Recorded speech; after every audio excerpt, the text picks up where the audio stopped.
It's WFUV New York, public media from Fordham University. Come for the music, stay for the community. Listen at 90.7 FM or at WFUV.org.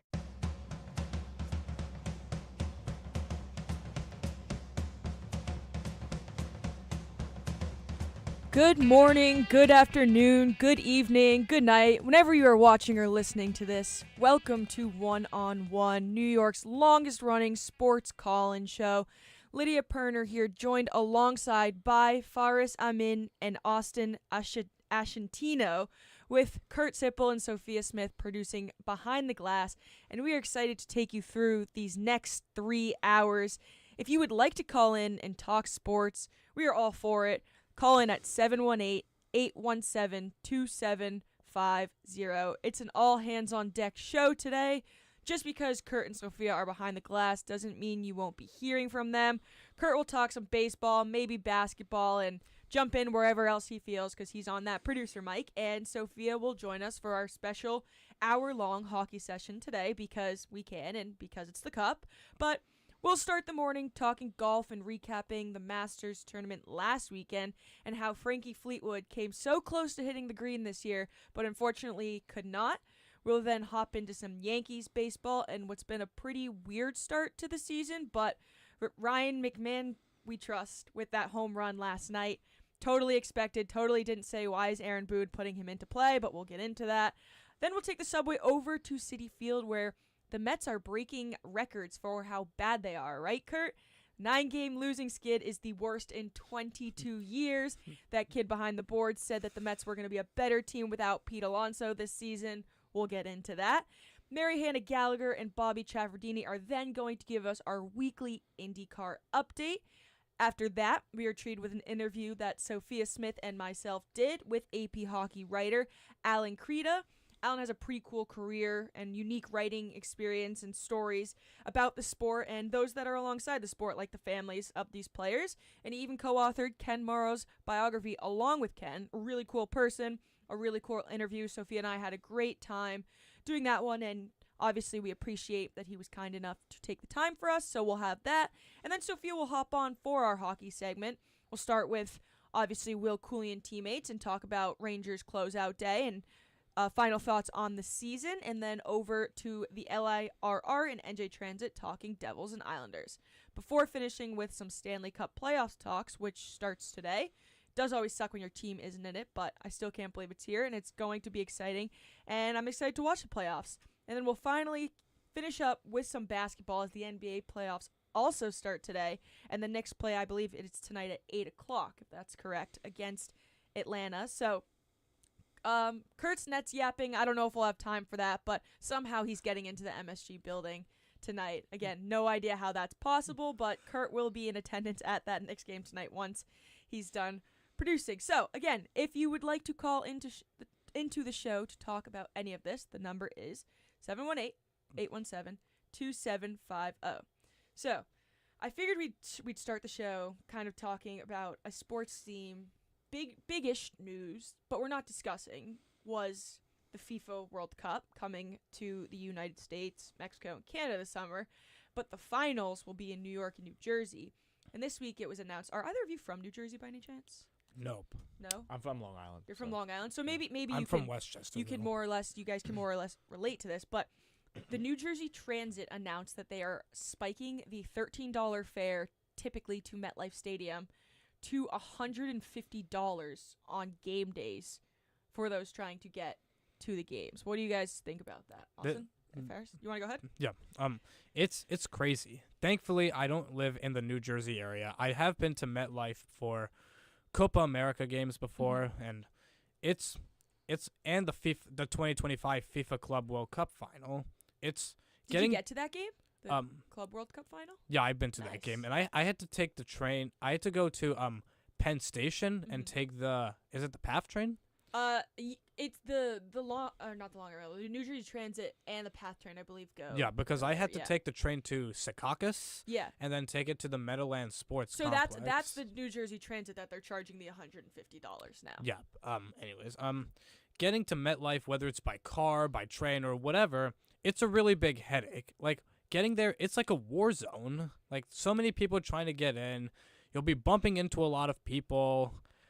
It's really a headache. It really is.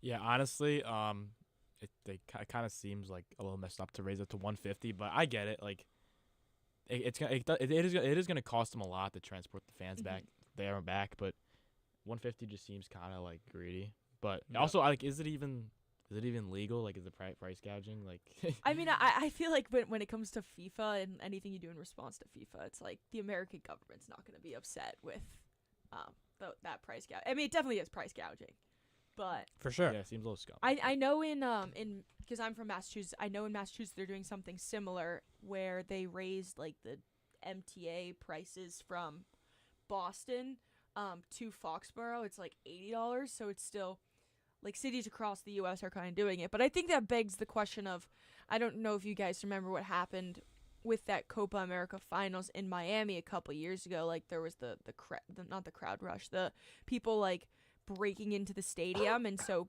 actual ticket holders couldn't get in. So what I think the whole hope of this, it's to make a buck. Obviously, that's always what it is at the end of the day. But I think it's trying to keep people that don't have tickets out of the area. And I don't know. I mean, I've traveled abroad a bit, but I always find like trying to figure out subway systems or like train systems of a place you aren't familiar with is a nightmare as is.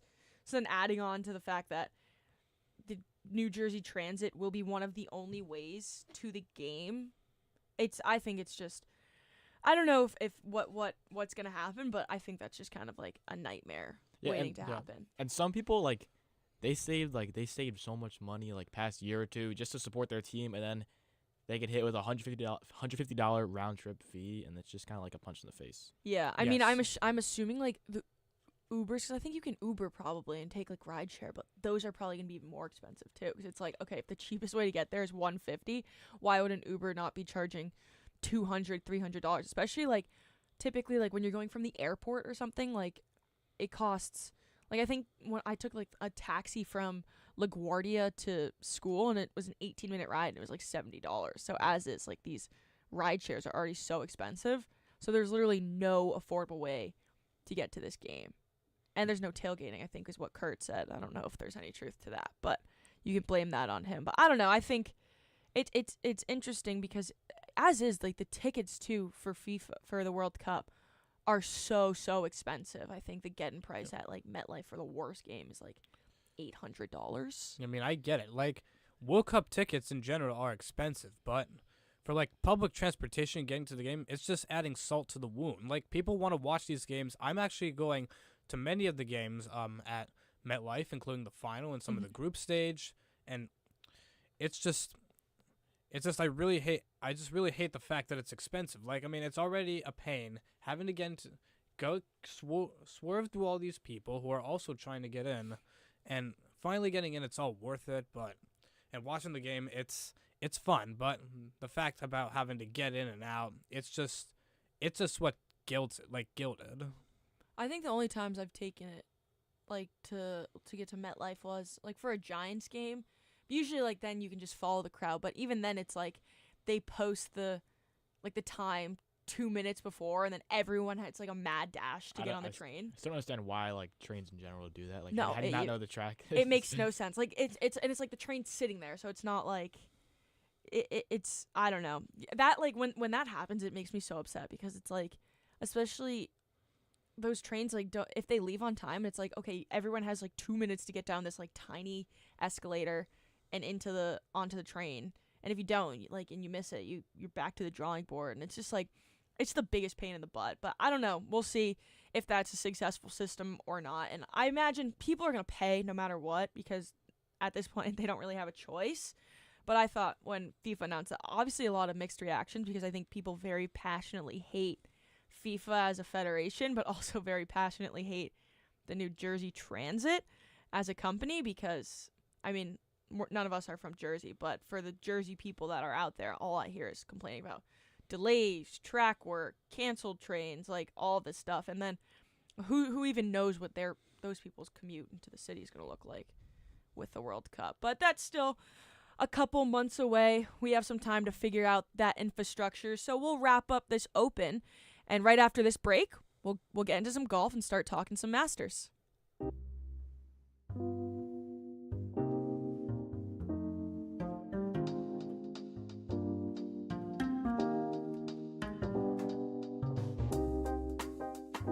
I'm Kurt Sippel, telling you to tune into One on One, New York's longest-running sports call-in show.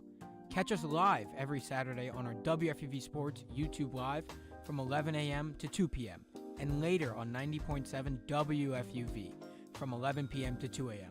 We break down the week's latest headlines with our collection of tri-state area beat reporters, along with interviews with your favorite athletes and media personalities. WFUV is your home to talk all things New York sports.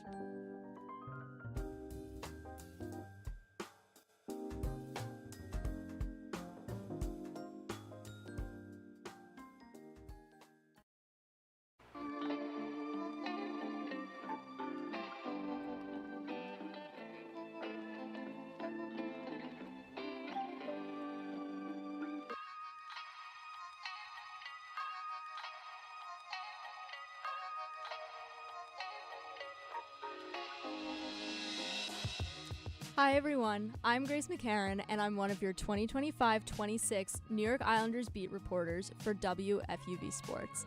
Follow me on X at GraceMcCarran_ for live game updates, features, and other inside content from the island all season long. From the development of first overall pick Matthew Schaefer to incredible saves by Ilya Sorokin, WFUV Sports has you covered every step of the way as the Isles look towards the postseason. WFUV is your home for New York sports.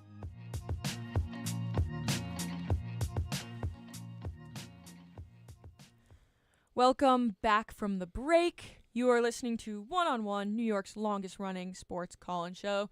Lydia Pirner, Faris Amin, Austin Aschettino, taking it to the green, where last weekend Rory McIlroy defended his Masters title, kept the green jacket, and won his second straight Masters after not being able to complete that tournament and win that the Masters for his previous however many years of golf, despite the fact that he's one of the greatest in the game. He finished the weekend after 4 rounds at -11, but really he made such a drastic margin for himself at the beginning of the weekend. I think he was like -6, and the next closest person was he had 6 strokes on them. So just a really dominant performance from him. And once it's that idea, I think once you get that first win out of the way, which he got last year, then it just makes the game a lot easier. But it also, I don't know if you guys saw, and this was a controversy online, was Rory went to play Augusta National for the prior weeks leading up to that tournament. Meanwhile, all these other players were playing in their PGA and LIV golf tournaments respectfully. And within the rules, everything that McIlroy did was allowed. But then he was talking on his post game like he's played this course again like the last 2 weeks. He knows how the greens bounced. He knows where to land the ball and all that stuff, and had a total advantage over pretty much everyone else in the competition. Again, fully fair. That's in the rule book. It's like Kurt, ask Sophia, what's the word that the Vegas Golden Knights did? Not circulation. When you circumvent the cap, that's what I was trying to say. But it was within the rule book, so it was all allowed. But I don't know. Do you guys think it's fair that Rory was allowed to kind of get out to this incredible head start because he knew Augusta like the back of his hand and nobody else did? I mean, there's nothing wrong with him knowing the place before coming. It's just that he has the advantage over some other people who don't really know the course, so I don't really think it should be used against him. Honestly, I don't even think there's anything wrong with that because, I mean, why? My golf knowledge isn't incredible. Why weren't other players, were they not, qualify or something? So it was just Rory decided not to play in the previous, PGA tournaments leading up to it, while other players on the tour did, just because I don't want to say it's what you're supposed to do because you don't have to play in these tournaments, but if you're on, PGA, it's like, you don't necessarily, like, it's like Jalen Brunson wouldn't just, like, sit himself out of a game just to go and practice on, like, an opposing player's team's court. It's a little different because golf is, like, a very course-oriented game. But I think, I don't know. It's not that it's not allowed. It's just, was it ethical, I guess, is more the question. It was fine. There's no reason why someone that has been injured for some time, too, has to subject himself to more tournaments. I think he was healthy for those tournaments, though. But he didn't want to risk injury as a result of that, as a result of potentially injuring himself at 2 lower-level tournaments to not play in the Masters. But he could have gotten injured practicing at Augusta. Where would you rather get injured? Would you rather get injured at San Antonio, or would you rather get injured while practicing for the Masters? He's practicing for the Masters. He did nothing wrong. No, he did nothing wrong. It was in the rule book, but it's controversial. I understand it's controversial, but he didn't do anything wrong. Him missing out on those tournaments is losing money. He did actively lose out on cuts and things by doing that. Don't get me wrong. It doesn't really matter to him because he's made however much money in his career. I should know that. But either way, I don't think that that's a problem for someone to have extra practice when going into a tournament when he might have missed the other lower-level tournaments just because that's just what it is. Well, Rory's also not a member at Augusta, fun fact, and only members can play at Augusta. But I think once you win the green jacket, you kind of get a free pass there. But I was going to say, I think you do get something with Augusta if you have a green jacket that you could just go play there. Because I don't think if you have a green jacket, you're a member. Even if Rory didn't win, like, they're not going to say, Rory McIlroy, no, you can't come and play. Don't come to Augusta. But I think the PGA tournament is now going to PGA Tour is going to have to look at that rule because Rory kind of set a precedent that if you can miss out on those tournaments and play it, why would other players not start doing that now? That's why I think the PGA is going to look at that. I think the more issue is the higher level players might not have to. Like Bryson, why does he have to do Bryson's in Live Golf. No, I know, but he still has enough money where he wouldn't have to play the tournaments but there. Bryson's playing in every tournament. Also, those tournaments, the PGA and Live is going to probably be done very soon. So no, I don't think so. I think that's all speculation. Liv's been going under for years and years and years, but I just keep think getting that there's going to be something that goes wrong, but either way, that doesn't matter. No, I just think that there's going to be a trickle down effect. Like, why would I think a player like Scotty's going to play in whatever tournament he wants because he loves golf. But if you're a higher level golf player, and you might have had injuries in your seasons or whatever, injuries before tournaments and things like that. Why would I want to subject myself to playing at, yet again, San Antonio when I can play at Augusta and maybe make the cut and win more? Because that's been the standard that's set in golf. Is like you play the tournament. Standards now you have someone going off book doing something different. As we can see, though. And then now it's like, okay, it obviously worked for Rory. Rory knew the greens better than anybody else. Is this going to potentially have a trickle-down effect? Like, next year, why would Cam Young, Sam Burns, Scotty Scheffler, Colin Morikawa, why would all these guys not do exactly that? That is going, like, the PGA is going to look at that and be like, look, no, because then also there's literally zero chance for any of the lower-level golfers to emerge in the Masters. But that's kind of what happens when it comes to being a higher-level player. Exactly, because and that's why PGA is probably going to have to look at the rule, and it's unethical. I don't disagree with you, but I'm saying I don't think what he did was unethical because golf is in a really weird place right now. It's been in a weird place for the last few years. It's unethical. It's not illegal. I don't know if I could say it's unethical because he did what he thought what he did was correct because of his injury history. Let's not. I'm saying that as someone that thinks that way. Rory did not do that for injury history. Get that out of your head. I don't think that that's such a crazy idea. It's not, but is it? If nobody else is doing it, it's I think that injury history is a pretty big deal with him. I mean, you don't want to miss the Masters. That's the biggest tournament of the year. No, but he's not. But he's not getting hurt in San Antonio. How do you know? He's not getting hurt. But would you rather? He also his regiment, what he was doing when he was going. He was to practice playing at more. Augusta No, he was playing insane. more golf at Augusta than he would have played in San Antonio. He was dropping his daughter off at school, flying there, and then flying to Georgia, playing Augusta, and going home for dinner. Yeah. So yes, don't get me wrong, that's insane and crazy, but yet again, I just don't think what he did was unethical just based off of the history. Was it fair? It's fair. So this is my point.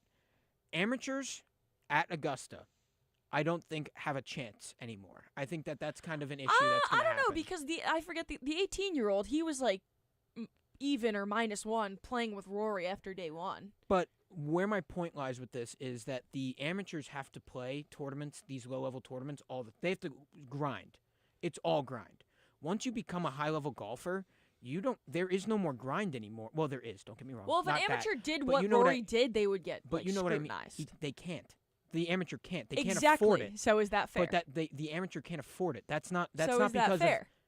that's the game of golf. That's Is how, that fair, that's though? the game of no, And that's it's why not the fair. PGA might But have to that's step the difference in. that's the difference between an amateur and a professional golfer on tour is that the professional golfer on tour has enough money where they can play as much as they want whenever they want.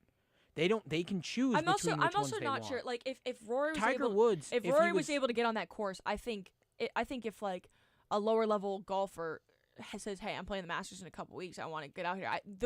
Augusta is letting them in. They're Because very then good. because then like if they let Rory and not them, then like They're very then the PGA and the golf association's gonna have to step in. they're very good with amateurs, Augusta. But there's a difference between Joe Schmo and there's Rory McIlroy.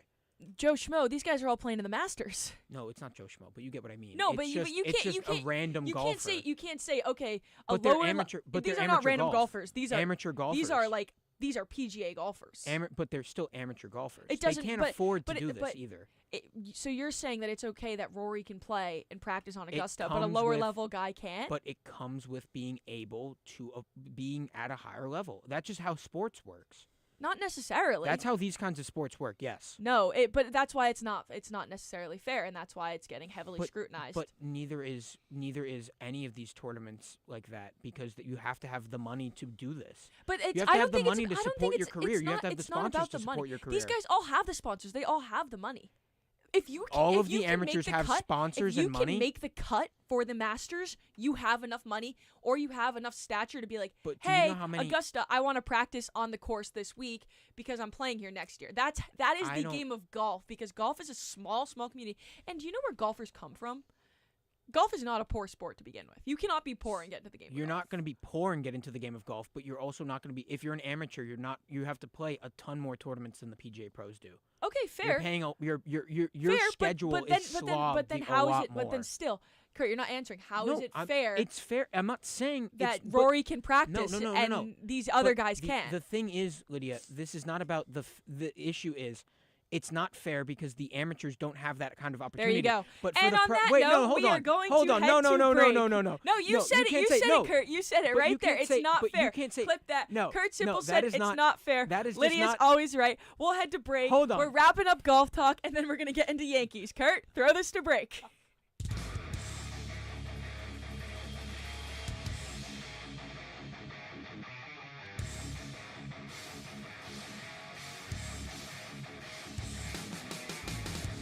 Hey Devils fans, Tucker Austin here from WFUV Sports, one of your New Jersey Devils beat reporters for the 2025-26 season.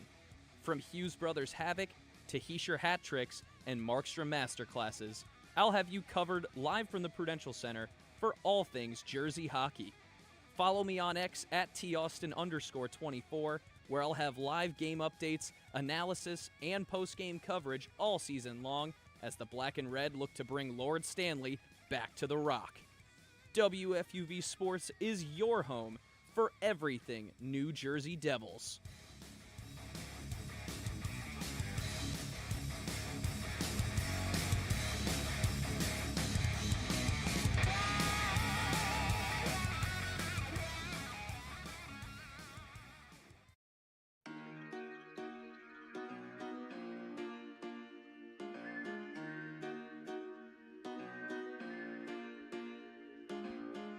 Hey everyone, it's Lydia Pirner, And Grace McCarran. and we are two of your hosts for 5 on 3. WFUV's best, if only, hockey podcast. With all the storylines in the tri-state area, you won't want to miss an episode. How will Matthew Schaefer fit in with the Islanders? And will the Rangers have a bounce-back season under Mike Sullivan? Finally, will the Devils be able to stay healthy and hit their full potential? Stick with us all season for all things NHL and Will Cooley updates on WFUV Sports.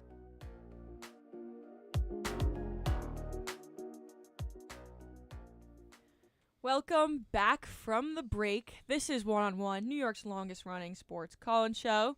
And amidst that break, I got a text from Kurt Sipple saying SMH. So I hope you enjoyed that golf talk. And if there isn't a beauty to be said in the fact that the A host has the power over the producer, because I did not think Kurt would actually send that to break. I didn't have to send it to break, but I didn't have to send it to break. For the integrity of the game of the show that we call One-on-One, because I asked to send it to break, in all fairness, Kurt sent it to break, just like the beautiful game of golf. But golf talk is over. We're leaving that one in the past. Rory was the Masters winner, but now we're going to go to another sport, kind of similar to golf, not really. Maybe an off-season activity for some of these players, but we're going to talk some Yankees. Kind of an up-and-down season to start. I mean, the season's so early. They have an 11-9 record. We're only 20 games into the year, but it goes fast. I mean, the fact that I feel like baseball just started a couple days ago. But, yeah, I don't know. Just they're right behind the Rays in the AL East, but bats just haven't been getting going or consistent at all to me. They hosted the Angels earlier in the week, split that series 2-2. They gave up 5 home runs to Mike Trout, and I don't know if that shows more about the Yankees or Mike Trout, but I don't know. And then last night they have hockey jersey night. Shout out Sophia Smith getting her hockey jersey. The line wrapped around the corner, according to Michael Kay, at like 4:00 p.m. But that started the 3-game slate against the Royals, and they win that one 4-2 with that 8th inning home run. So, yeah, again, up and down season to start for the Yankees. Not really any big changes in the offseason other than the pitching, but what have you seen from them so far, Austin?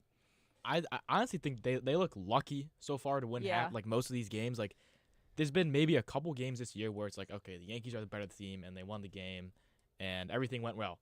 But, like, the series against the Angels, and, like, last night, too, you got blessed by, like, the heavens came down from earth to have Ryan McMahon save the game for the Yankees. Like, that's probably never going to happen again. Yeah, by the way, only had an RBI on opening day and had not had an extra base hit. Yeah, and I think that broke his 39 straight. It's either RBI or extra base hit streak, which is kind of fascinating. I'm shocked he was even in. Yeah. And if he didn't come through there, I don't even know what the hell would have happened with Boone. Yeah. And also him not like playing Ben Rice here and there. That quote he said about like actually that's a good point. Bringing up Ben Rice. It's great. Yeah. He said like it's great having a guy you can just sprinkle in there. Like he might be second now in OPS. That's like saying, oh, I'm gonna have Aaron Judge. I'm just gonna throw him in there here and there and just no. You got to play your best hitters, and the Yankees hitting is not good at all. That's what I agree with that point, because to me, like when I heard Boone say, like you said, like, oh, I love having the option of Ben Rice being a guy that I can use however I want. It's like Ben Rice is one of your best offensive hitters right now, and a team that's not overly hitting too much. Find a way to get him in the lineup defensively. I don't care if he's playing catcher over Austin Wells. I don't know why he's not playing first. Like, he doesn't play Goldie, but like, I mean, I don't even know how many positions one individual player can play at once. Like, can play in like overall, like in general. No, Ben Rice is like, he's been the utility guy, and I don't think there's a position defensively he's bad at. No. For sure. And also, like, I really think he should be playing. Austin Wells, he's like a veteran catcher. Like, he knows what he's doing, but he can't hit the ball. He can't hit. And I don't even know why J.C. Escar is even on the team. Like, what does he even do? He does nothing. Like, why are you on on an MLB team when you contribute literally nothing? Like, go back to the minors. Every time Wells comes up to bat, I'm like, I know it's gonna be a ground out. I know, or strike out or fly out.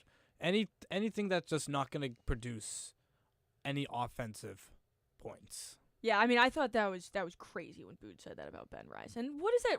I mean, I don't know if we what does that say? Like, what is Ben Rice's reaction to that? Like, your manager saying that? I think he's because he being on the Yankees, you're held to a certain standard. So I don't know if you can like come out and say anything about that. No, definitely not.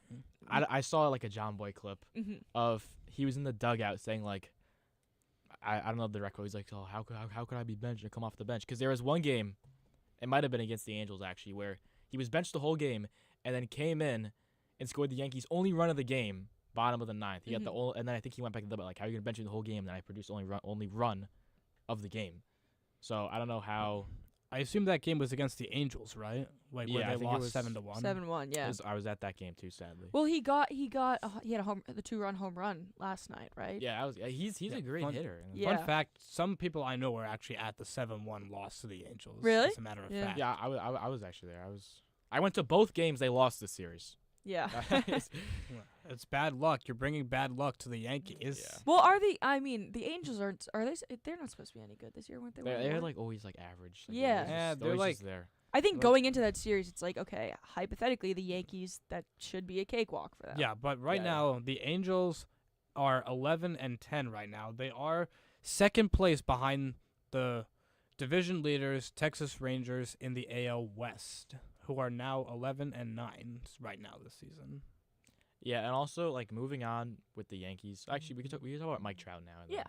So Mike Trout, I think he had the best series home run wise in the Bronx. Mhm. I think what was it ever? Like he, I don't What's know. the most- Yeah. I mean, I 5 think- home runs in 4 games. I think it's the Well, most the Yankees like pitchers have given up. Like, Yeah. is that? Do you think that's credit to Mike Trout or Definitely more bad look for the Yankees pitchers? I'd say Mike Trout. Mike Trout has always been this great MLB player. Nothing's stopping him. He's gonna keep going the distance until he can no longer. I don't know if this will be his last season or if he's gonna keep playing, but he's still producing big numbers with hits, home runs, blah blah blah. And I could see him keep going for like a year or two, but after that, I think he may be done. I think the funny thing with Mike Trout is he's actually other than his injury history, he's been one of the best players in the MLB for I don't know how many years now. But because he's on the Angels, yeah. you literally never hear about him. Like, I feel like the Yeah. biggest memories I have of Mike Trout is like him in the USA uniform or like him getting talked about there because like especially when your team down the street is the Dodgers and last 5 years it's been all Dodgers talk and Yep. Trout kind of I respect him staying loyal to the Angels, but even when Ohtani was on the Angels, like Ohtani got the talk, not Trout. So I just feel like I've never heard anything about Mike Trout, especially with the market difference between New York and LA and, the time zone difference. Like how many times am I turning on an Angels game? Probably not much. 'Cause Yep. that first pitch is like 10:05. But I don't know, like I think Mike Trout's just always going to be one of the most underrated MLB players because across the league, like when you don't play for like a flashy team, because it seems like in the MLB more than any other sport, like all of the stars kind of migrate to teams, like certain teams, whether it's the Yankees, whether it's the Dodgers, whether it's even the Mets. You don't really like the smaller market teams, like those Yeah, players don't get it's- talked about. It's part of this larger trend of like the higher payroll teams, like as you mentioned, Lydia, like the Dodgers, Yankees, all that stuff, which takes me back to the movie Moneyball, in which Billy Bean, played by Brad Pitt,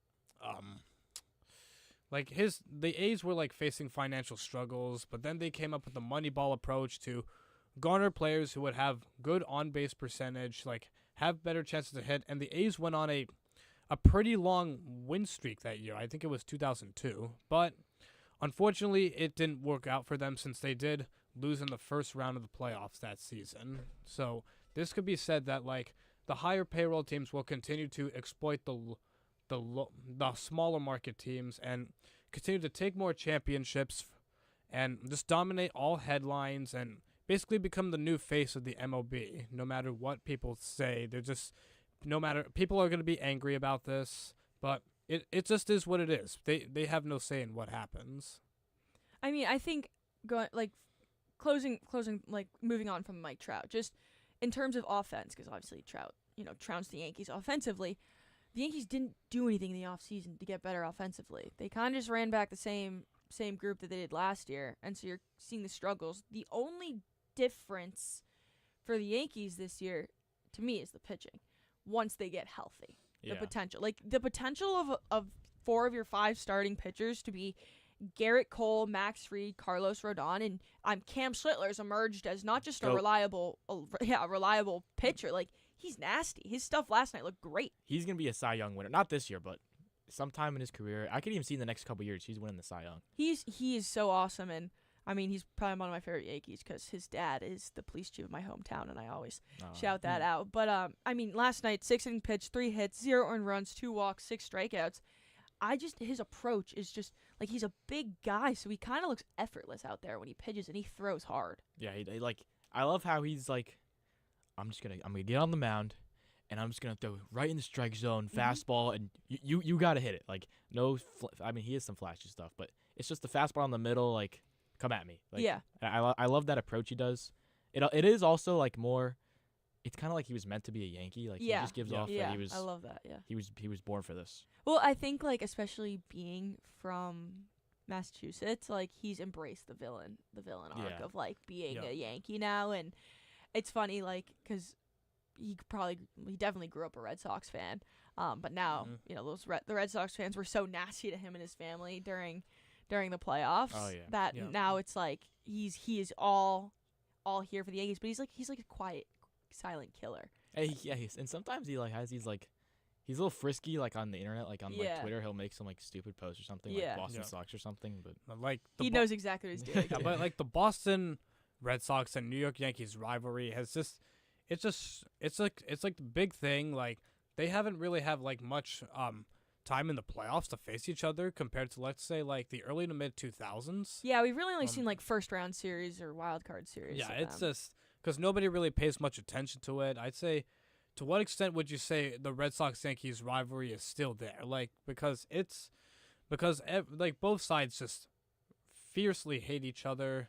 But as a Cardinal fan myself, I'm not really fond of those teams either. I'm not really sure which side to pick. Should I go for Red Sox or Yankees? Since we faced them both in the World Series. With some of them we pull out, some of them we don't. And yeah, I just don't know what say to have in the rivalry. I think the rivalry is still alive and well. I just think it's like been more difficult because both teams have kind of been mediocre. I definitely think last season added some fuel to the fire, but they met in the wild card round, right? Like it really wasn't much fuel. I mean, it's always there, but I do think the last couple years, like with the whole Juan Soto saga, like the Mets and Yankees rivalry has been a little more prominent than the Red Sox Yankees, but the Red Sox Yankees rivalry and hatred, just the two cities, it's always going to be there to me. Yeah, the New York Boston, it's one of my favorites in sports just because you get to hate them just because they're Boston. So. Yeah. I mean, I always loved being the villain when I was younger because I don't know, it was always fun, except for the fact that like the Patriots had all those years, and then the Red Sox won in 2018, so that was not ideal. But what is ideal back for the Yankees is getting Garrett Cole. He had his rehab start last night in Somerset. He pitched for 4 1/3, 44 pitches, and gave up 3 hits, one of which was a 2-run home run. So he had that 3 earned run against, and then a walk and 3 earned strikeouts. But he touched 97 miles an hour, which is huge.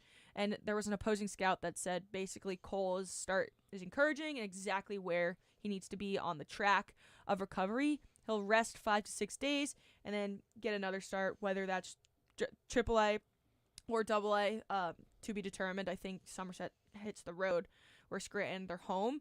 But, I mean, you have to remember, like, Cole hasn't pitched since Game 5 of the World Series in 2024. So that's 534 days. So it's encouraging. Very long. Yeah. I mean, how do you go this long without pitching? I mean, just that's the reality of Tommy John surgery, right? Like, it takes you out for a long time. But, I mean, he's a dog. He's a gamer. Yeah. There's nothing stopping him. Yeah. I mean, the only optimism I have for the Yankees this season is when everybody comes back healthy, and just assuming they make the playoffs, which it looks rocky now, but and then let's say they make a wild card game, your 3-game pitcher lineup, it's gonna be Fried, Schlittler, and Cole. Yeah, you can put them any way you want, but then that's like deadly. Yeah, and then you have Rodon ready for your next series too. Yes, like that first game. So it's like the Yankees have tried to fix their problem of pitching, but then they still can't with their stupid bullpen. Yeah. I can't even. No, but I was like, at least if you can get these guys eating like 6 innings, like that's big. Because, the bullpen. You just survive the last 3 innings. Yeah, it's literally, with the Yankees bullpen, it's literally survival. Yeah, it's like survival of the fittest. Like, get your most fit pitchers ready. You got to train them up. You got to have them lock in, strike out batters, do whatever it is to like win the games when it matters most, especially in the end of the regular season when you're making your final postseason push, getting into the postseason winning the postseason games to advance to series after series, and eventually coming out on top as the World Series champion. Yeah. I mean, Rodon's also, like we were saying, he's getting live batting practice this afternoon.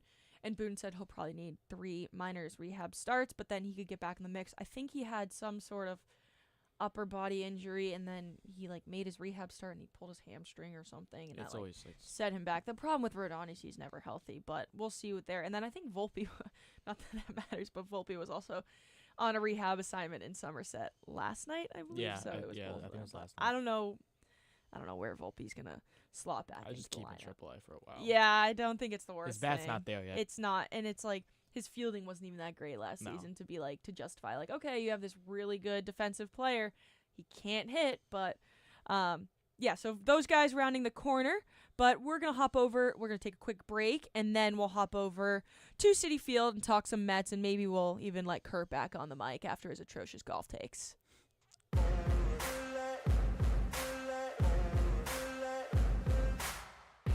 Hey everyone, I'm Alex Diaz. And I'm Mary Hannah Gallagher. And we're the hosts of All In, a women's sports podcast. On All In, we discuss everything women's sports, from the WNBA, the AUSL, and NWSL. No matter the sport, we have you covered.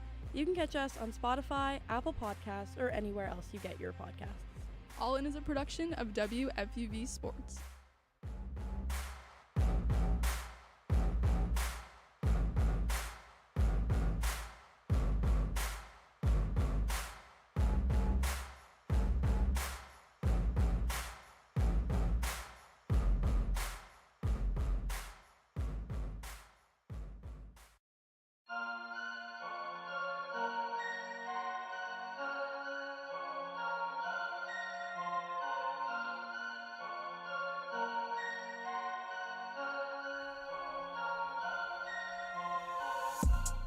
Want to be part of the Ramley? It all starts here. I'm Nathan Rogers. And I'm Kate Cox, and we are 2 of your hosts for On the Hill, WFUV's exclusive podcast for all things Fordham athletics. From the field of Moglia Stadium to the hardwood of the historic Rose Hill Gym, we've got you covered with the ins and outs of Fordham sports. Every week, every play, every round. Tune in weekly wherever you get your podcasts. This is On the Hill.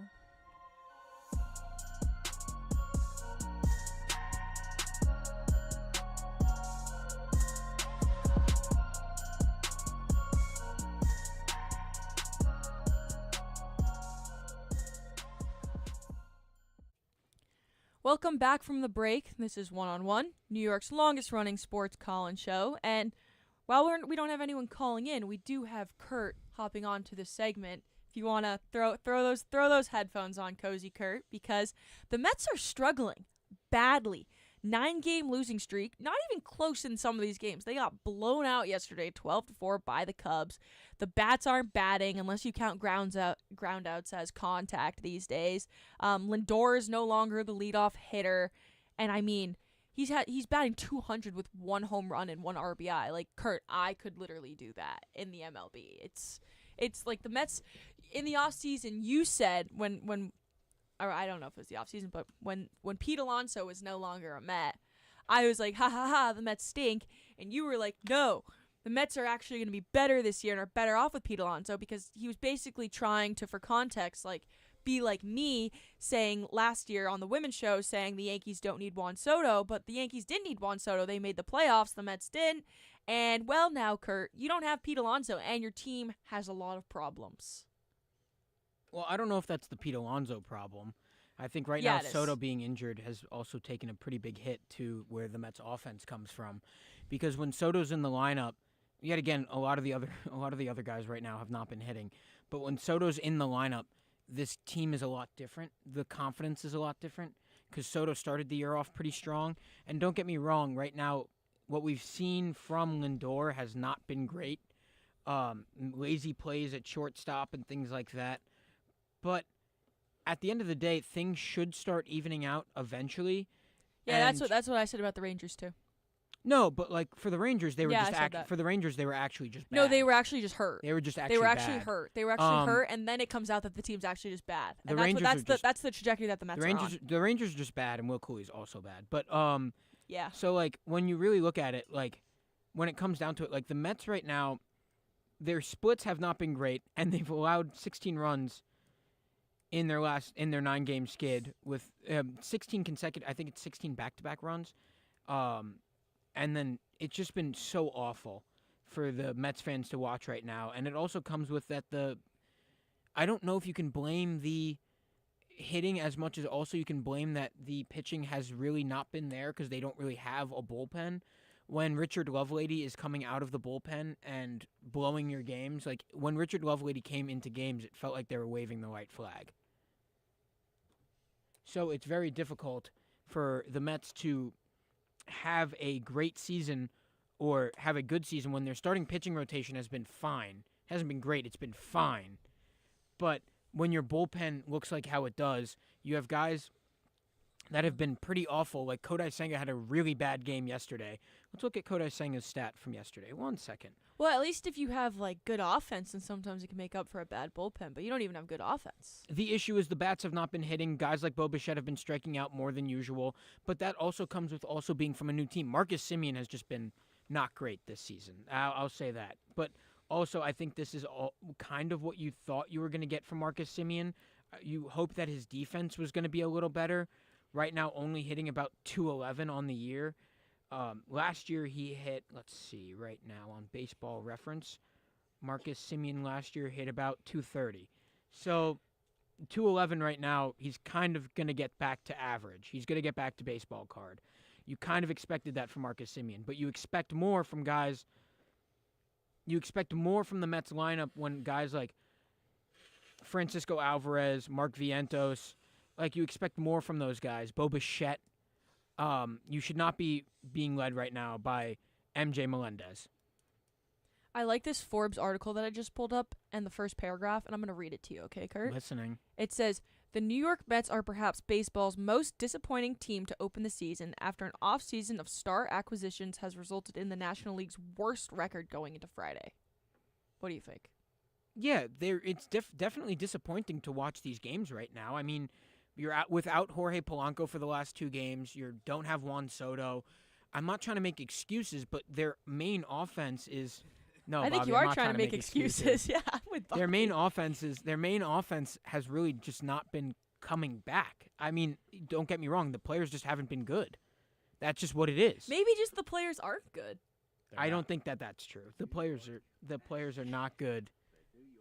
Bobby's calling them the New York Mets. If anyone else can hear us, our sports director Bobby Chaffardini. Did he say New York Mess? Mess. That's yes, good. New York Mess. Yeah, that is a great way to put it. To be honest, They're a mess and a half.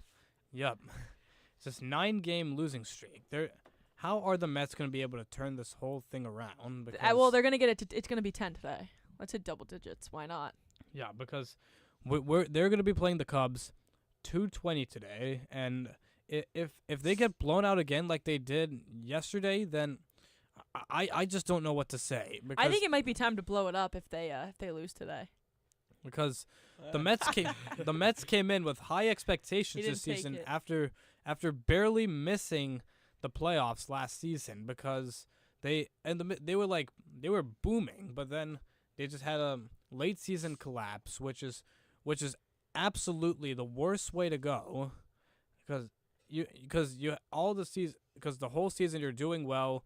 People have high expectations for you to make the playoffs and be a World Series contender, and then you just throw all that away. How does that happen? Yeah, Kurt, why don't you answer that question? I think that's a good question. How do you go from that NLDS or CS loss to the Dodgers? The exact same way how the Rangers went from a crossbar to get to the Stanley Cup. No, because the Rangers did that because they made some very, very big front office problems with how they handled players. I have a question, Lydia. Look at the lineup that the Mets put out on opening day and compare it to last year's. Would you say that the Mets, name-wise, numbers on the back of the baseball card, is better or worse than last year's? Let me look this up. Opening day. I don't think it, but Bobby, if you want to hop on really quickly to say what you think, because 2 things. One, very early in the season, so Met fans I don't think should push the panic button just yet. yet. They should, Bobby. But the second thing would be, I believe the organization miscalculated how important team chemistry is. Now, it's possible that they will come together over the coming months if Met fans allow them to have an opportunity to do so. But the reality of it is they did cut out core members of the team that were a very big part of the chemistry of the team. Now, I'm sure a lot of Met fans would say, well, you didn't make the playoffs last year. There was a lot of internal turmoil, or at least that's what it sounds like. But the bottom line is Nimmo, Alonso were all-time Mets. They were a big part of the culture of the team. For sure. And now you're trying to come back from tearing it down and building it back up. So even if the talent on paper is better, maybe it is, maybe it's not, but maybe it is, from last year, the reality of it is it's going to take some time for those fellas in that locker room to come together. So I think Met fans should probably chill out. They're not doing that. And that's also not making things any better you for the can't team. tell a Mets fan to chill But out. I think I have been very chill when it comes down to this team at the moment because you want to see how it comes This is together. chill? Last This year, is chill? You don't seem chill. I think I am relatively chill. I'm not hitting the panic button. I just said that they're not playing well right now. I think that the other thing that you can look at too is like when everyone was panicking last year about how bad Juan Soto was at the start of the year, and he ended up having a great season. So at the end of the day, a great season would have been the playoffs. You could say that, but Juan Soto had a personal good season last year. Don't get me wrong. The Mets pick up some more games last year. It just didn't come together because of their bullpen, because of their staff just was not that good. Then, okay, Kodai Senga said Kodai Senga was not great. Shamania's velocity is at like 80 miles an hour right now. So don't get me wrong. There are a lot of issues with this. There's a lot of issues with this team, but there is an entire trade period. There is an entire 120 games left, 140 games left. That's a lot of games you guys have left to lose. Yeah. Wow. It's a lot of games for the Mets to try to put it back together. I think that is the biggest thing that they can try to do is that they can try to put it back together again. Like Bobby said, trying to make chemistry. And chemistry comes by playing together. And with people out of the lineup, people injured, you cannot play together with that being the case. So guys like Jorge Polanco being out, guys like Juan Soto being out, it doesn't help the team chemistry right now. When MJ Melendez is one of your best hitters as a prospect, when guys like Jared Young have to play left field right now when Juan Soto should be doing that, and also that Jared Young's also now injured. So the Mets getting the injury bug early might actually not be to a negative extent for them because hopefully that later on in the season will be something that they can avoid. But in baseball, it's just you're inevitably going to have a skid. Every team will have a skid eventually. And maybe a team like the Dodgers might not have a skid just because of how talented their farm system is, how talented their roster is constantly. And why is their roster so talented? Because they were able to spend the most money and attract the most free agents. Did we not get this have this debate the other day? Kurt, I love when you prove me right. What? I said that they. What? I didn't say that wrong. No. What was the debate? No. What did I say when wrong? we said you could pay that the Dodgers have paid their way to a no, World Series. No, I didn't. Never said. Years? I never said paid their. I said they have to just still because win the World Blue Jays Series. got there, and the Blue Jays took them pay to their way. The Mets Blue just Jays, are using their money wrong. And the Blue Jays took it to 7 games. So you can say I'm not going to say that they didn't pay for great free agents and play for a great team, but I'm not going to say that also guarantees your World Series spot. That doesn't guarantee them to get to the World Series.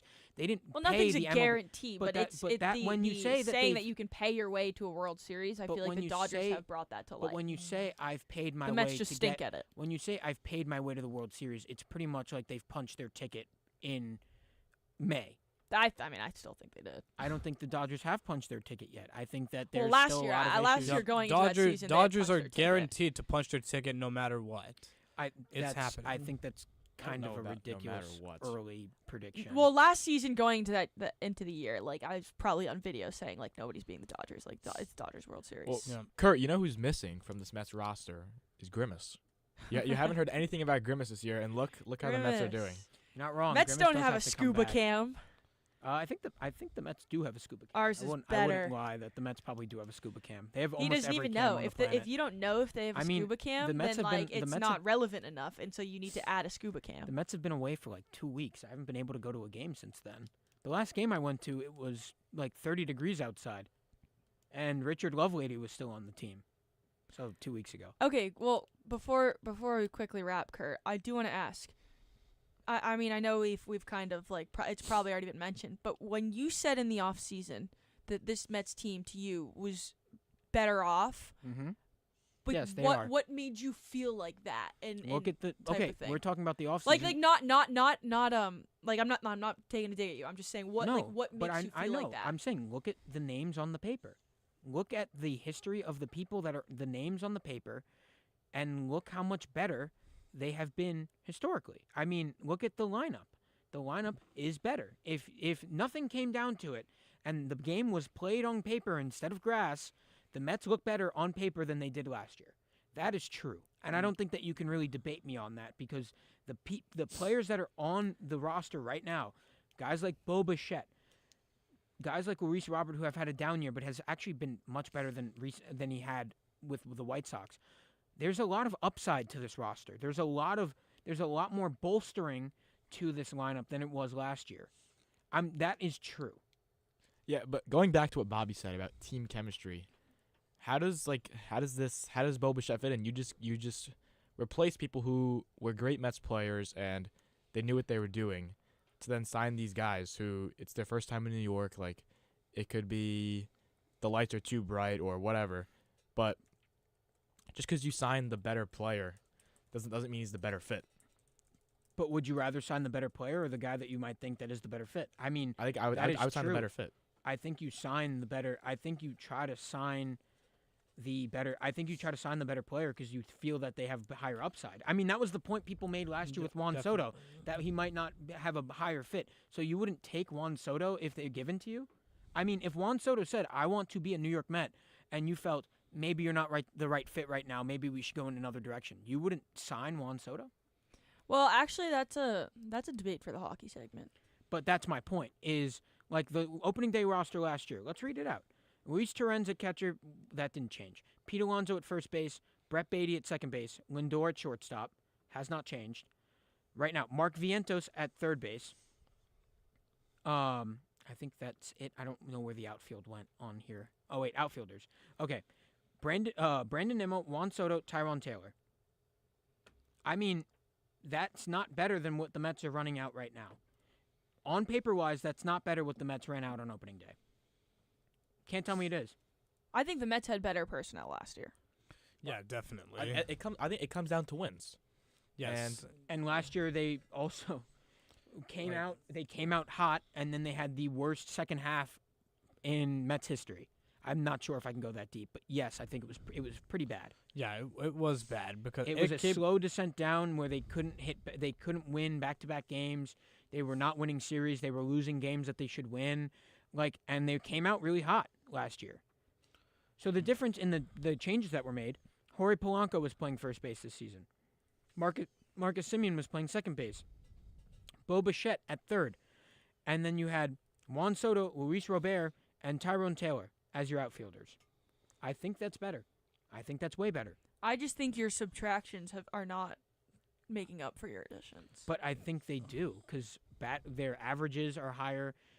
Historically, but that doesn't, like you said, that doesn't mean that it's a better fit for the team. But that doesn't mean that. But we don't know how the chemistry is going to develop. Chemistry develops over time. Things have to click. Things have to start clicking eventually. But for Juan Soto, things clicked eventually. You literally sound like me. You literally sound like me. How are things even going to be clicking anyway? But that's not me being. But that's not me being like delusional. No, that's you being like when there's delusion, there's hope. There is delusion. I think it is delusional. Delusion. It is delusion. I could get Kurt, but I also think how would things. This isn't even me hating on the Mets just for fun, but how go ahead and hate on the Mets. How would things click if the Mets have the injury bug right now? If people are going to keep coming in and out of the roster, eventually that the health will start progressing up. That's right what now, you think. Okay, but as the season goes on, is usually it going to injuries get produce worse. expansive winning baseball that can beat top teams like the Dodgers? No. This Mets lineup, if they're all healthy at the right times, can beat teams like the Dodgers. They can hit. They have that. Okay, well then let's see what happens. Let's see what happens, Kurt, because I don't really know if it will. I have doubts. I think when it comes to the pitching rotation, I'm more afraid of what happens there. Yet again, you did bolster that too with additions like Freddie Peralta, and Devin Williams has actually been very good recently. Other than the give up grand slam that he had the other day. He still looked pretty good. He still has looked very good, and Luke Weaver has kind of been wishy-washy since the last game against the. Now I don't remember. It was But yeah, when Luke Weaver came out and was not that great, he's been a little wishy-washy recently. But yet again, Because you just the Mets just literally recycle Yankees players. I mean, They're that's like a just, recycling I bin. think that's kind of ridiculous. I think the Yankees would have re-signed them too. Well, no, they Definitely didn't not, want to. They definitely didn't need not. Weaver. The Yankees would Anyways, not we have have re-signed we. Devin I Williams? honestly, think that's I'm ridiculous. glad. I needed a good laugh this morning, and Kurt always provides it for me when he talks about the Yes. Mets. So we have to wrap up our baseball talk. But you'll be next hearing from Mary Hannah Gallagher and Bobby C with our IndyCar Weekly Update. And then following that, you'll be hearing from Alan Creda in the interview that Sophia and I did with him. So we will see you after those two.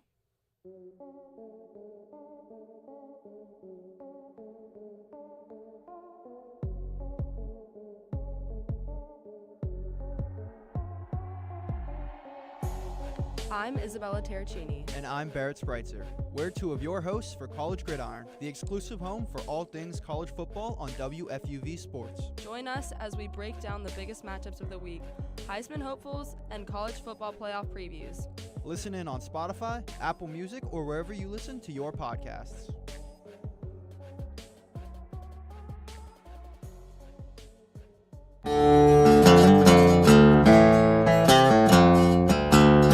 Here on IndyCar Weekly on WFUV 90.7 FM. I'm Bobby C, joined now by Mary Hannah Gallagher. Mary.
You're listening to WFUV, New York.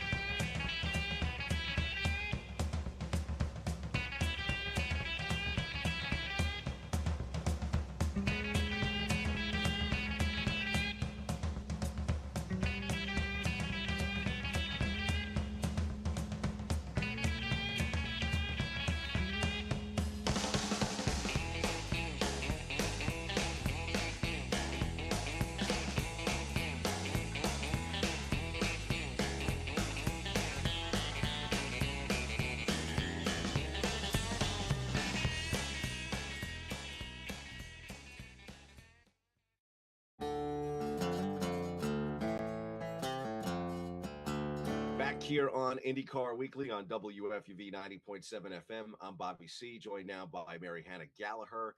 Mary, I missed you last week here on the show. We got a chance to catch up with Asher Fair from Beyond the Flag. And, of course, Aaron and both of you left me kind of high and dry on that interview, but it was a pretty good one. It went well. Happy to see you back here on the weekly segment. Yeah, happy to be back. Excited to get started about what is coming up for IndyCar in the recent weeks. This is, of course, one of the biggest races outside of the Indianapolis 500. This weekend's Acura Grand Prix of Long Beach, loaded with drivers that have had a lot of success there in Southern California. I figured we could start our conversation by speaking about one of the up-and-coming risers in the series, and that's Christian Lundgaard. Yeah, I mean, he's currently third in the standings, obviously. One of the fastest drivers on the grid right now who I can see hasn't really found the top step of the podium right now. So even though he hasn't finished first in a race yet, he's still being really competitive, and I have a good feeling that maybe this weekend could be it for him. Yeah, in terms of the point standings, you make a great point about how successful he's been through the first four races. Of course, IndyCar off the grid for the last couple of weekends, and excited to have him back on track. But his podium finishes have really been the strength of those point standings.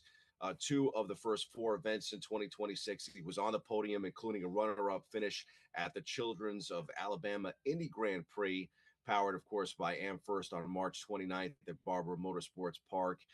We mentioned how important this race is to IndyCar. We got a chance to catch up with the Danish driver who previewed this weekend's Acura Grand Prix of Long Beach. Take a listen.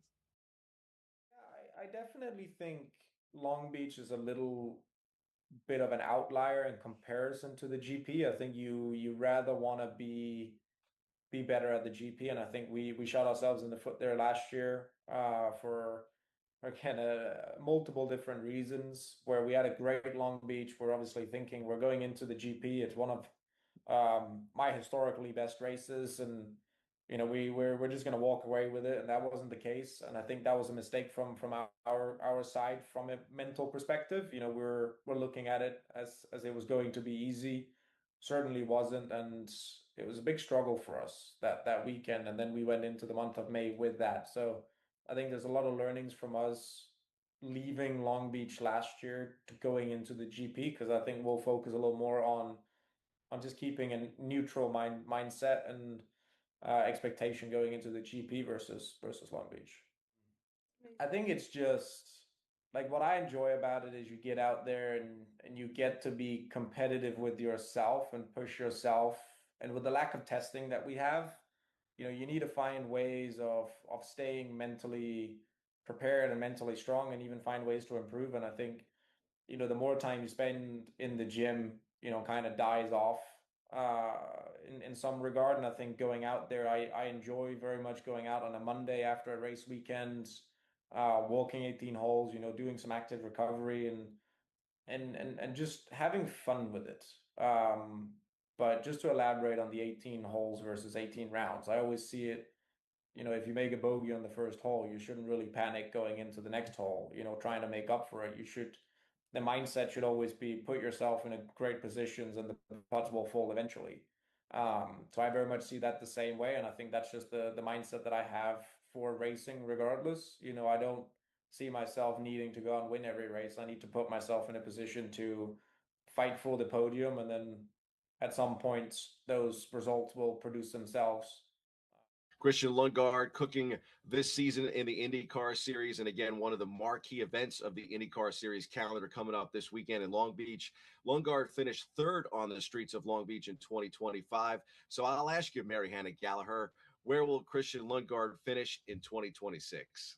I think he will probably have a solid second this year again. I mean, Alex Palou, obviously right now, I think we both agree that he cannot be stopped. He's on one, especially as we get up, or as we build up to the Indy 500. And last year he had a third place after starting from the backup car. I remember he crashed in the qualifying race. So I think he's capable of taking second here, just short of Alex Palou. But I wouldn't be surprised if he does beat out Alex Palou. In Barber, he led 10 laps. And I feel like, honestly, in this grid, he's one of the only drivers that can actually really keep up and may be able to beat just the raw talent of Alex Palou. So I have a really good feeling about him this weekend. I wanted us to focus in a bit about Long Beach and specifically about the track. So 11 turns, a 1.968 mile course, and there's been a ton of drivers on this grid that have had success in Southern California. I mean, the winners, the victors here in the past, Will Power, Scott Dixon, Alexander Rossi, Kyle Kirkwood, and even Joseph Newgarden. Alexander Rossi was one of the drivers that I mentioned to both you and our Indianapolis correspondent the last time that we checked in 2 weeks ago before getting a chance to catch up with Asher. But if there was a driver, let's say outside of Alex Palou or Christian Lundgaard, who would it be that you would want to pick, let's say, for this weekend? I would say either Kyle Kirkwood or, again, I have a good feeling about Joseph Newgarden. I think that Team Penske has kind of really been getting its act together, but you make a really good point about Alexander Rossi. I mean, he is the back-to-back winner here from 2018 and 2019, and I think that he knows this track well enough when you talk about kind of having that like veteran edge and knowing the flow of this track better than I think a lot of people. And he's got 2 top 10 finishes this season, and I think that from him we can expect maybe like a 4th or even a podium finish for him. A top 10 finish for Alexander Rossi. I could see that. I mean, he's obviously been very good so far this year. And in terms of these races right now, and Andretti Global really has been the king of the streets, right? They've won 6 of the past 14 street races in the series. You mentioned Kyle Kirkwood. One of the guys that was the fastest yesterday in practice on Friday was Will Power. So I figured we could throw him into the mix as well. But there's a very good possibility that the team that will win come this weekend will be Andretti. And I, as you mentioned, Kyle Kirkwood, Will Power, 2 of the best picks if you were trying to make some picks for this weekend.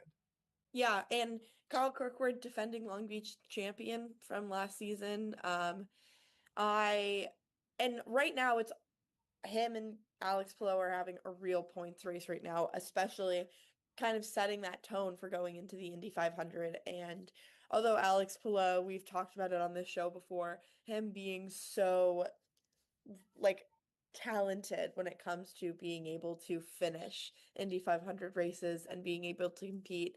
I think Kyle Kirkwood kind of gets overshadowed by that, but it's hard to say that he isn't just as talented of a driver.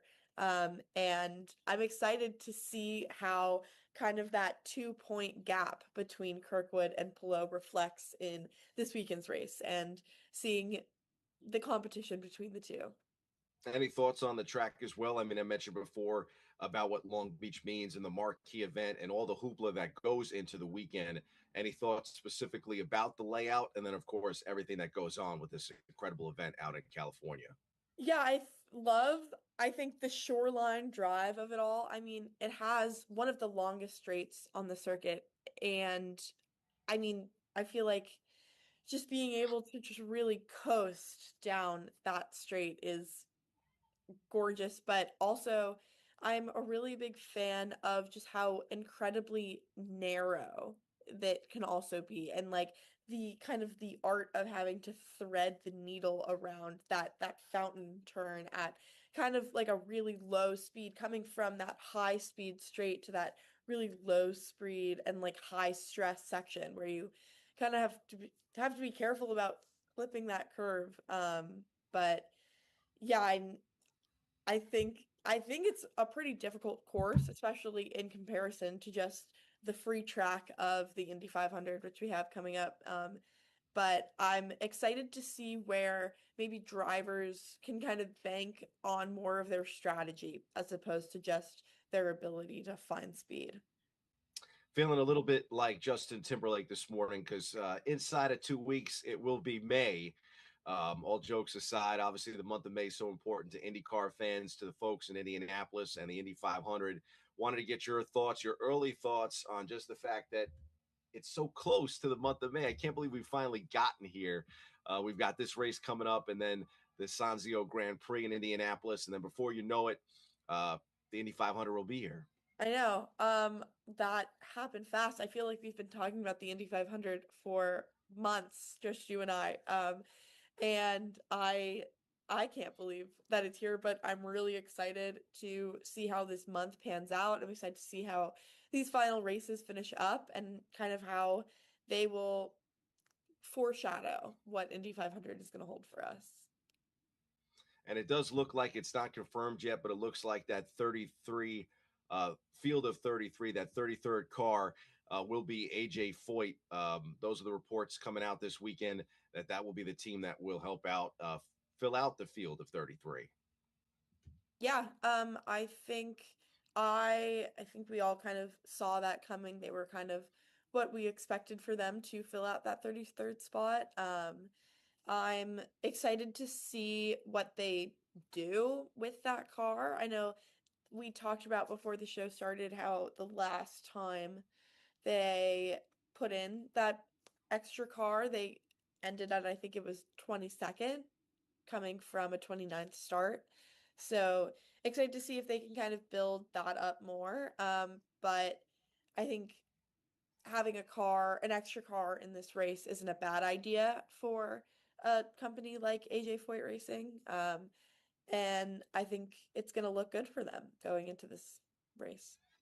Yeah, obviously now that Colton Herta will be tied up with his obligations to F2, he won't be racing in the Indy 500, but a golden opportunity for AJ Foyt maybe to get another car into the mix to try to win the big race. That's just about all the time we have here on IndyCar Weekly on 90.7 FM. Mary Hannah Gallagher, Bobby C. We'll see you next time right here on IndyCar Weekly.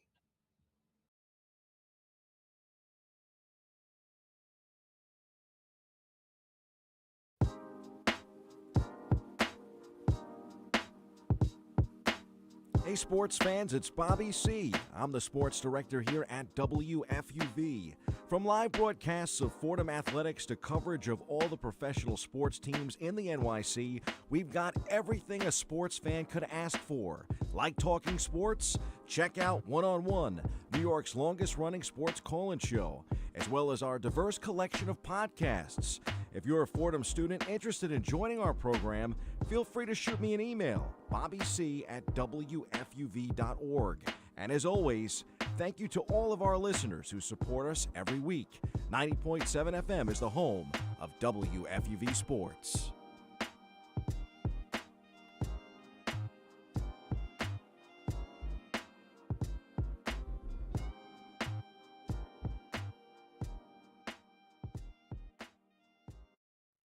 Welcome back to One-on-One, New York's longest-running sports call-in show. Lydia Pirner joined alongside by Sophia Smith, and we are very pleased to announce our exclusive one-on-one interview with Alan Creda. Did I say your last name correctly, Alan? I should probably Creda. Creda. Okay. Well, Alan and I got to know each other this past season, covering the Rangers, and I clearly tried to get you on the show as soon as possible, considering the season ended last night. Yes. But Alan is a contributing writer for the AP covering Rangers, Islanders, and Devils, and previously wrote for the New York Times, and was a co-author of Ken Morrow's memoir, Miracle Gold, 4 Stanley Cups, and a Lifetime of Islanders Hockey. So, Alan, thank you for joining us today. You're welcome. Glad to be here. Just, I guess, you have that good background. Just, I guess, run us through, your background covering the sport. I know you got out of the sport for a bit, hit the business side of it, and then got back into it. Just, I guess, give us whatever you got. I've been around it in one form or another 3 decades plus. I started my career with the AP way back in the early 90s after going to Northwestern's journalism school for a master's degree, which was like part classroom, part work, and taught me a lot in Chicago back in the day. So I started with hockey as one of Stan Fischler's interns way back, one of the many, and hockey was my first passion, led me to the writing passion, which has ultimately led to a career. So when I got to the AP in the early 90s, I worked there for 10 years, mostly on the sports desk, business desk, foreign desk.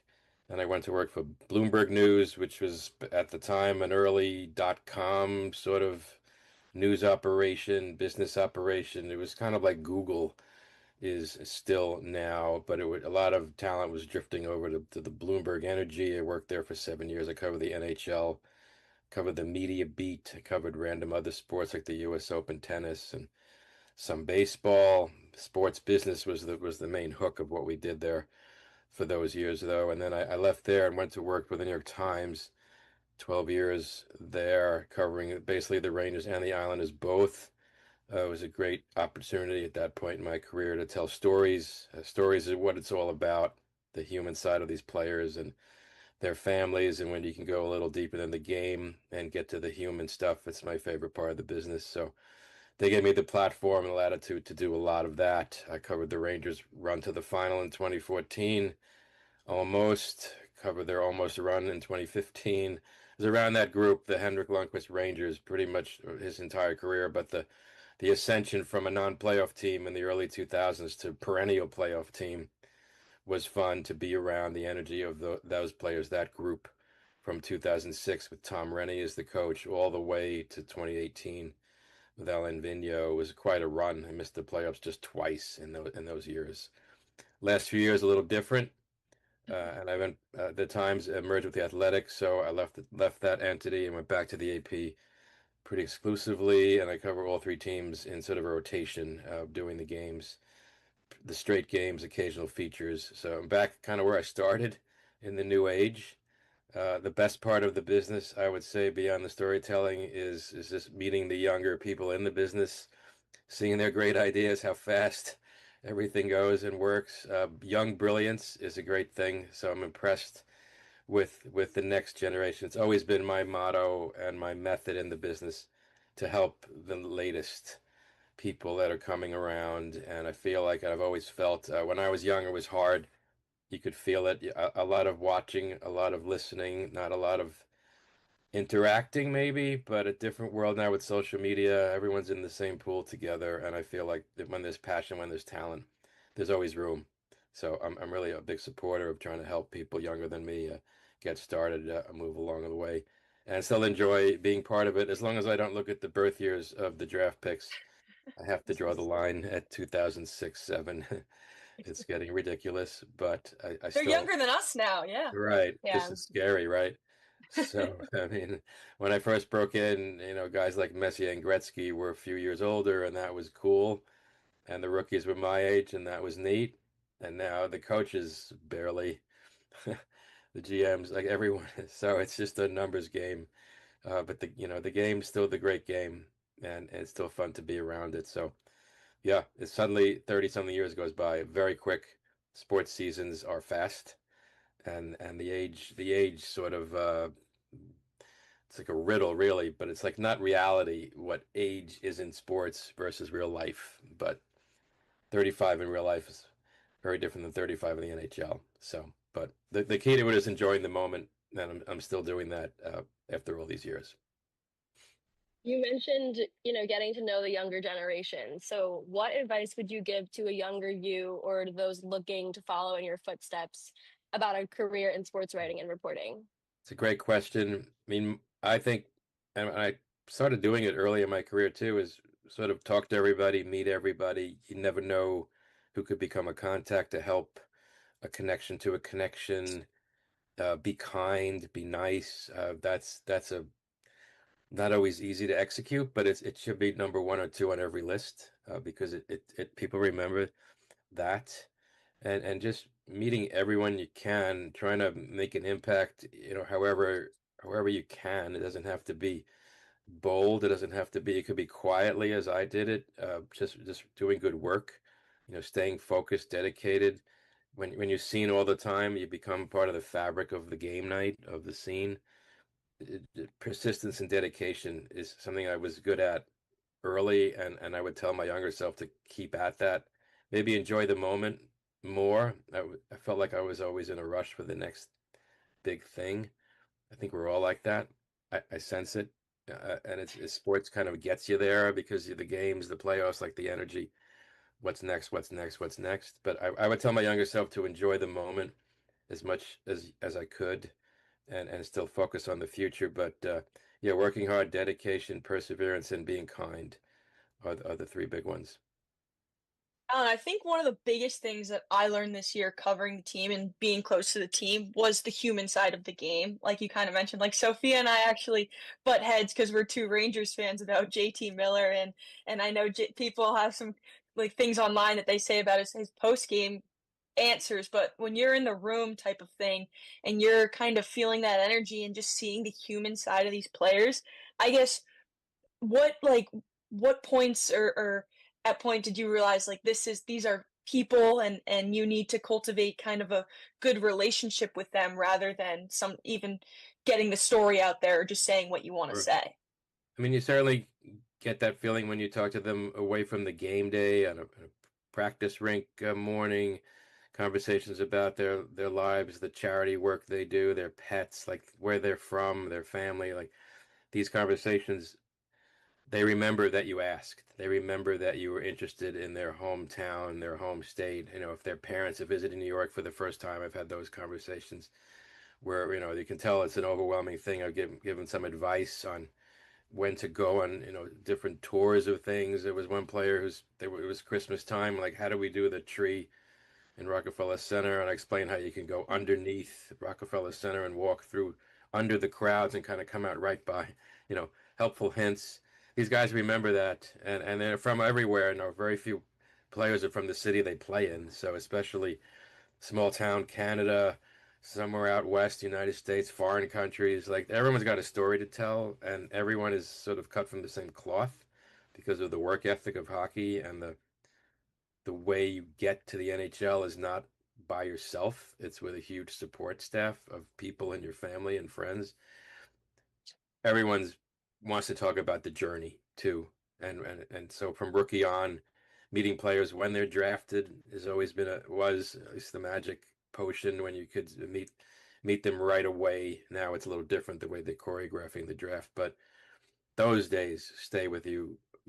A player will remember that draft conversation 10, 12 years later. So yeah, the humanist comes out in the side conversations that you don't always get to have after a game. But if they trust you, if they know where you're coming from, you know, the kind of writer you are, the kind of journalist you are, they will talk to you after a tough loss, maybe more than they would someone that hasn't been as interested in their lives. So I felt like that was key to make it human, to make it professional. You know, there's a friendship element at some level over time because you see someone every day for 10, 12, 13, 15 years.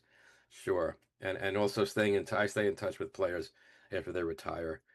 What are they up to? What are they doing? Their families, you know, everything is relevance. And the alumni part of hockey is also super fun because a lot of these guys go on to great lives after the fact, but it's neat to follow their careers and paths after they play. Is there a certain player that sticks out to you as always being very kind and cooperative with the media and who it was easy to form that kind of bond with? Uh, there were so many over the years, many, but Henrik Lundqvist was consistently great from day one. Always took time to talk at length. He always talked at length when they won or lost. He waited for him, and he was such a reason they were winning that you had to hear from him every game. He set the bar very high, but that entire group of Rangers was in that camp. Dan Girardi, Mark Stahl, Matt Zuccarello, it's on and on. Ryan Callahan, Marty St. Louis, when they were there, like all these guys were similar. They were winning, which made, of course, the dynamic better. Dominic Moore is one of my tops of all time. Like these guys were special and good talkers, and there's so many conversations. But Henrik was so consistent with it, and I think for all of us, it became a personal relationship because we saw him all the time, and through so many close calls, almost tough losses, he was always the best at the breakup day because he would be the last one to talk and would talk for 10, 12, 15 minutes every time. They weren't always easy because none of them ended with a Stanley Cup. None of them ended with a win in the last game. So, but yeah, he'd be right at the top just because of the star player he was, the star person he is. His charity work. He was such a New Yorker too. We all look forward to the conversations for 15 years, an exceptionally long career of high quality and very, very human approach to a tough position that he played, and essentially being the spokesman for the team. Even though he wasn't the captain, he was very close to being the captain.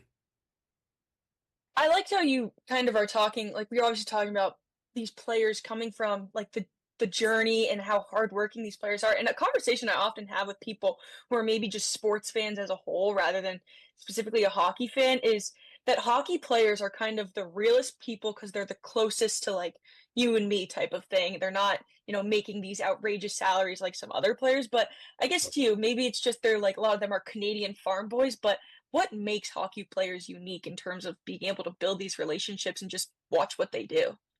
I think it's the work ethic because this is such a line of that their whole lives. The early skates, the practices, not there are a lot of great players that don't make it, like the making it, the work that continues to go into it, the physical fitness levels these players are at, the humor that goes with it. I think it's the toughest game in a lot of ways to be good at for a long time because you have to be in such amazing shape, and even when you make it, there's still a struggle up and down from the minors. So many guys that bounce back and forth, and those conversations. The playoffs, the grind of the playoffs, and you see what they go through with the quest for this one glorious moment that so many never reach. So yeah, the journey is endless. And I remember early in my career, an agent told me you have to realize that the moment a player is drafted, signs, and plays their first game, the clock is ticking. The clock is ticking on the career. How many chances at the cup will they get? How many great seasons are there? If they get hurt, not that they think about it, but the clock is ticking. And suddenly you go from 22-year-old rookie to 32-year-old veteran, and looking to the finish line, and it goes fast. So I think they're all cognizant of it, and you feel the letdown when they don't make the playoffs. You feel the letdown when they get knocked out in the first round.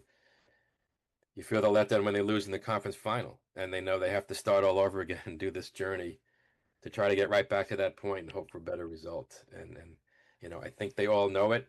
They all think about it only when they have to.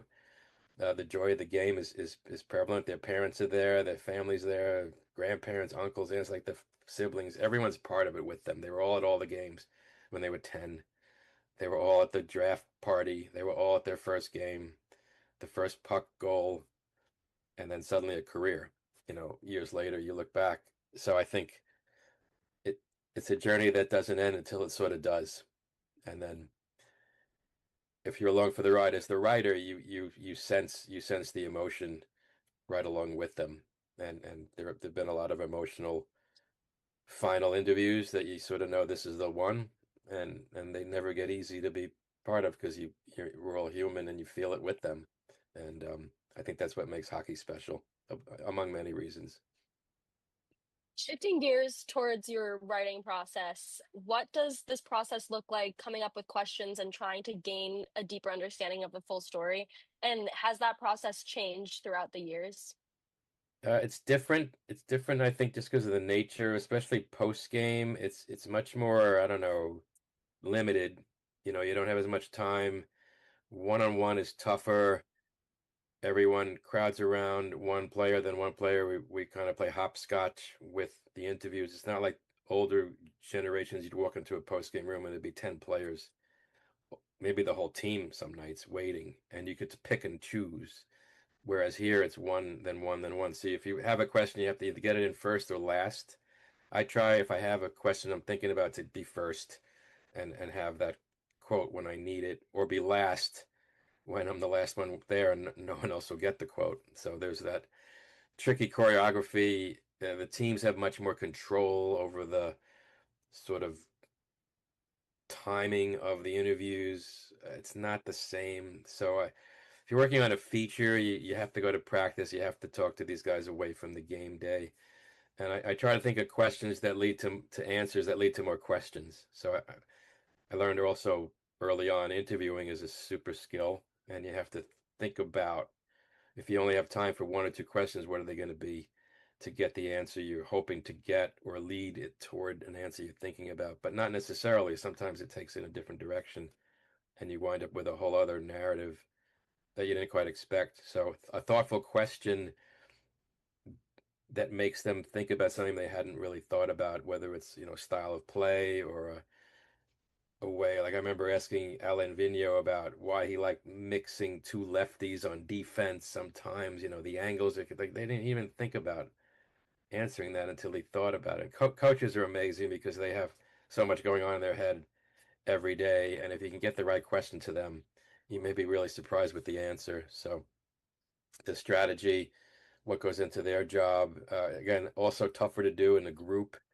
But, the coaches have to be everything: mentor, teacher, disciplinarian, father figure, brother. Like, there's a lot. And the coaches also become part of the relationship with time. So I think thoughtful questions, less is more. And a lot of times also when you're in the scrum, the question you're thinking about probably gets asked in another form or maybe directly. So there's plenty to share. But at least with me, I try to be creative and at least get something exclusively that I could put in my story that I know was only said to me, if that's physically possible. Like after an overtime goal in the playoffs, I've been first a few times to get to that player's spot. And then the first three sentences are mine before the TV cameras get there. So it's a bit of a game. You have to time it just right. And sometimes it really works out. Well, while we're on the topic of writing, maybe now is a good segue to talk about the biography because when you think of it in current day, like look at a team like the Florida Panthers, right? They just won 2 back-to-back Stanley Cups and were just simply so beat up this season because it's a long season and then that extra postseason, there's so much hockey. And I remember, I think I was mentioning this too, when I read Mark Messier's biography, he was talking about when the Islanders won that 3rd or 4th cup, he walked by the Islanders room and they were just sitting there taped up with ice, just no celebrations because it was such a grind to get there after this first, second, then the third and the fourth, and then the Oilers go and do it. But I'm curious if you heard any stories from Ken about just the grind and the journey to those 4 Stanley Cups. Oh, yes. I mean, every year was similar grind, physically, mentally. The first one was new territory for them all and exceptionally stressful because they hadn't won numerous times in the 70s, way back, it's practically black and white 70s. But they were multiple tough losses to the point that in 1980, if they didn't do anything meaningful, the team could have been broken up, which is shocking to think about looking back. And when Ken Mara joined them late in the season after the Olympics in Lake Placid, he was a fresh voice, a fresh presence. He didn't have that baggage to deal with, and that probably helped him, and that probably helped them, along with Butch Goring. So that first one was like the journey is real. This is the year it's going to happen, and it came down to overtime in Game 6 against the Flyers. And I think once they won the first cup, the second, third, and fourth ones were a different experience because they knew what it took to get there, and they had to defend, but they had to also be physically ready for the demands of defending. So I think it became a mindset, and as grinding as it was, they knew they were the champs and they had to be taken down from the pedestal. The toughest series they had often were the Rangers in the 82 and 83 at least, and even 84. So the grind was real but different. But from experience, they didn't hit the wall amazingly until the 5th year, which is staggering when you look back at a team that could win 19 consecutive series, almost 20. Looking at today's game, I mean, of course, they play best of sevens now every round, but the Panthers winning 8 in a row is basically the max. They get to the final in a 23, so that's 3 straight runs. So it's equivalent to about 70% of what the Islanders did in terms of playoff games. But look at they have nothing left this year. They had 5 players last night that played in their season opener and when they lifted the banner. So how hard it was, yes, it's why it'll never happen again. Winning 2 in a row, I don't even know if we'll see that again. That's epic. Winning 3 is impossible. 4 is supersonically impossible. And the players are eternally proud because they did do it in sequence. It wasn't broken up by something weird that what happened to the Oilers in 1986 when they lost one on an own goal basically against Calgary. So they won two, lost one, won two again, different. And the Islander guys will always talk about how they have four and the Oilers mostly one in a row is two. Big difference. But yet the Oilers won 4 out of 5 and 5 out of 7. So the journey again was the story. And when we talked about when they finally lost in this 1984 Stanley Cup final, and like an air was let out of a gigantic balloon, and I don't think it was real until it was real. Like they were the quietest flight of their lives. Many players said flying home from Edmonton, exhausted, not the champs. The now what feeling was, I can't even imagine, like a 5 hour flight and probably in silence. Yep. Well, on the topic of the Islanders and the current NHL standings, the Islanders have made the playoffs 6 times in the last 10 years, and were on the cusp of another playoff berth this season, but ultimately fell short. From your perspective and what you watched of the Isles team this year, what do you think worked really well for them, and why do you think it ultimately fell apart the way that it did? Well, number one is Matthew Schaefer, just spectacular in every way. No one expected such a tremendous season. He's clearly got to win the Calder Trophy. He's in the conversation for the Norris. So what he brought at 18, 23 goals, tying Brian Leetch for the most ever by a rookie defenseman. Fabulous energy that he injected the franchise, the fan base, everything.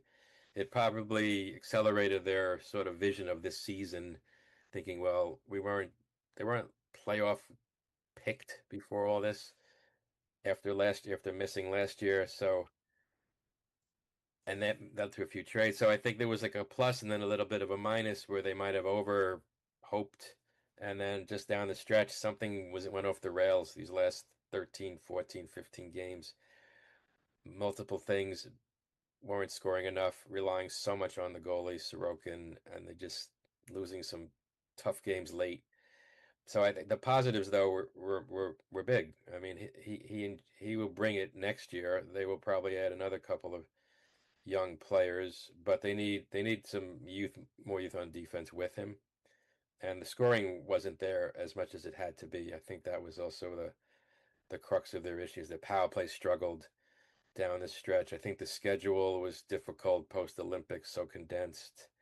But they were in a playoff spot from December 4th until late March. So tough thing to see.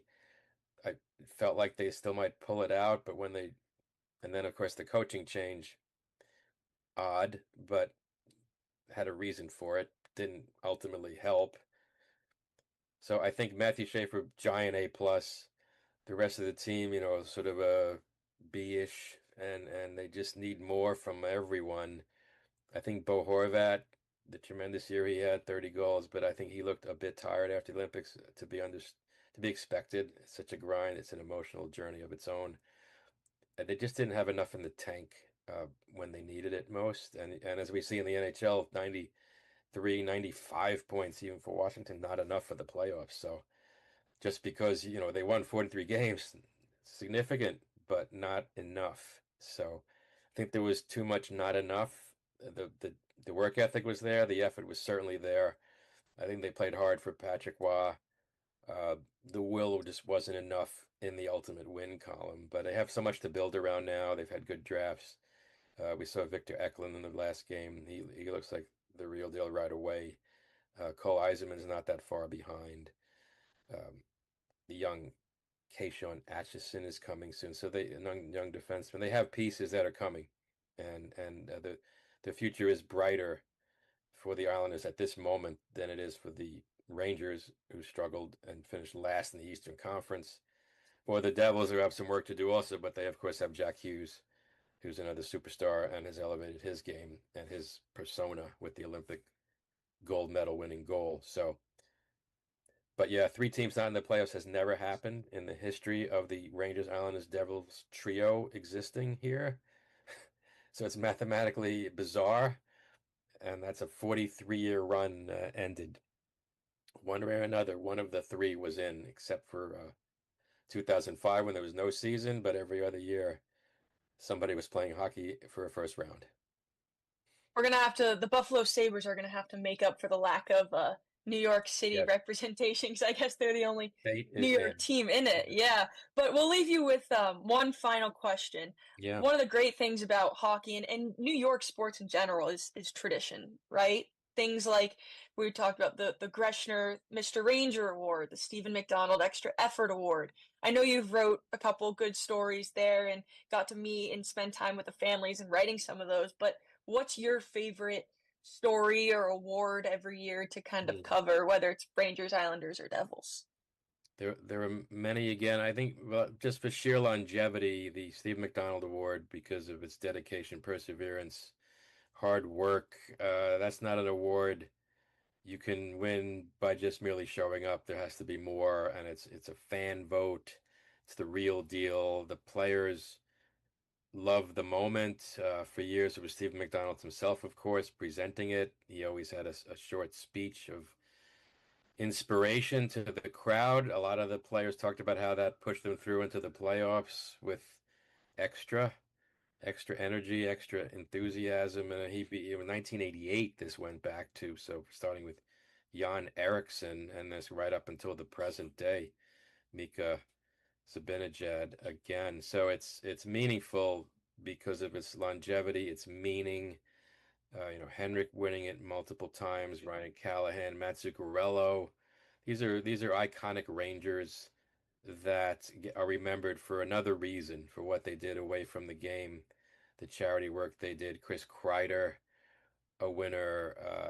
The names on that list are amazing when you look at them. And I wrote about it specifically in 2017. It was the first year that Stephen McDonald's family was presenting it without him. He had passed that January, age just 59, after 30 years of surviving the gunshot in Central Park. So this was a super emotional. It was Matt Zuccarello that won again, and I remember just talking to him before it.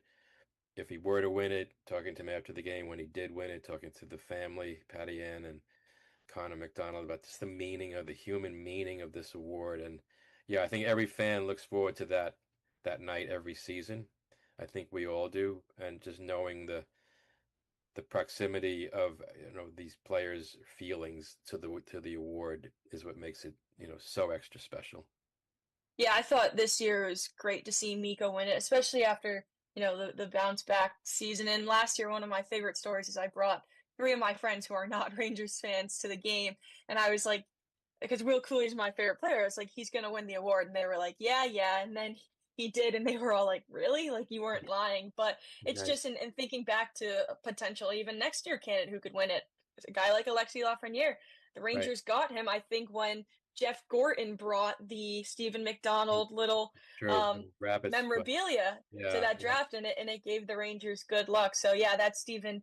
I'm sure Sophia would agree. Seeing the Stephen McDonald Extra Effort Award every year, and the fact that it doesn't even always go to the best player on the ice. It just it's the person and how hard these players work, and it's really great to see. But Alan, thank you so much again for joining us. You're this welcome. was great. I'll share a bonus moment. This happened a few seasons ago. I think it was 2019. Sidney Crosby was in the building for the award. They're playing Pittsburgh, and he knew of it, and we had talked about it after the game. He's like, "I'm so glad I got to see it." And then as he was leaving, Patty Ann McDonald saw him walking down, or getting close to the ramp, and she's like, "I've never met him. Is there a way?" And I went over and asked him, and they had a moment. Sidney Crosby took time out to come over and say hi to the McDonald family. Like, even the opposing team responds to this, and here they luckily played Pittsburgh on this night. So another moment that was created out of the relationships and being able to ask him politely if he had an extra 3 minutes, and he ran out, I think, standing there for 10 or 15. So it goes all ways. Yeah, fabulous stuff.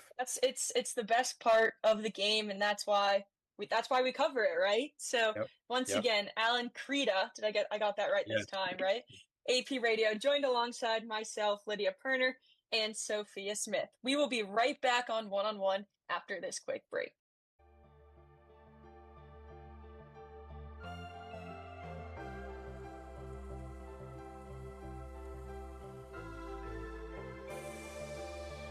Hi, this is Mike Breen, WFUV class of 1983. WFUV is the flagship station of Fordham Athletics with live coverage of Fordham football, Fordham men's and women's basketball, in addition to Saturday one-on-one. Stay right here on 90.7 FM for all things WFUV sports.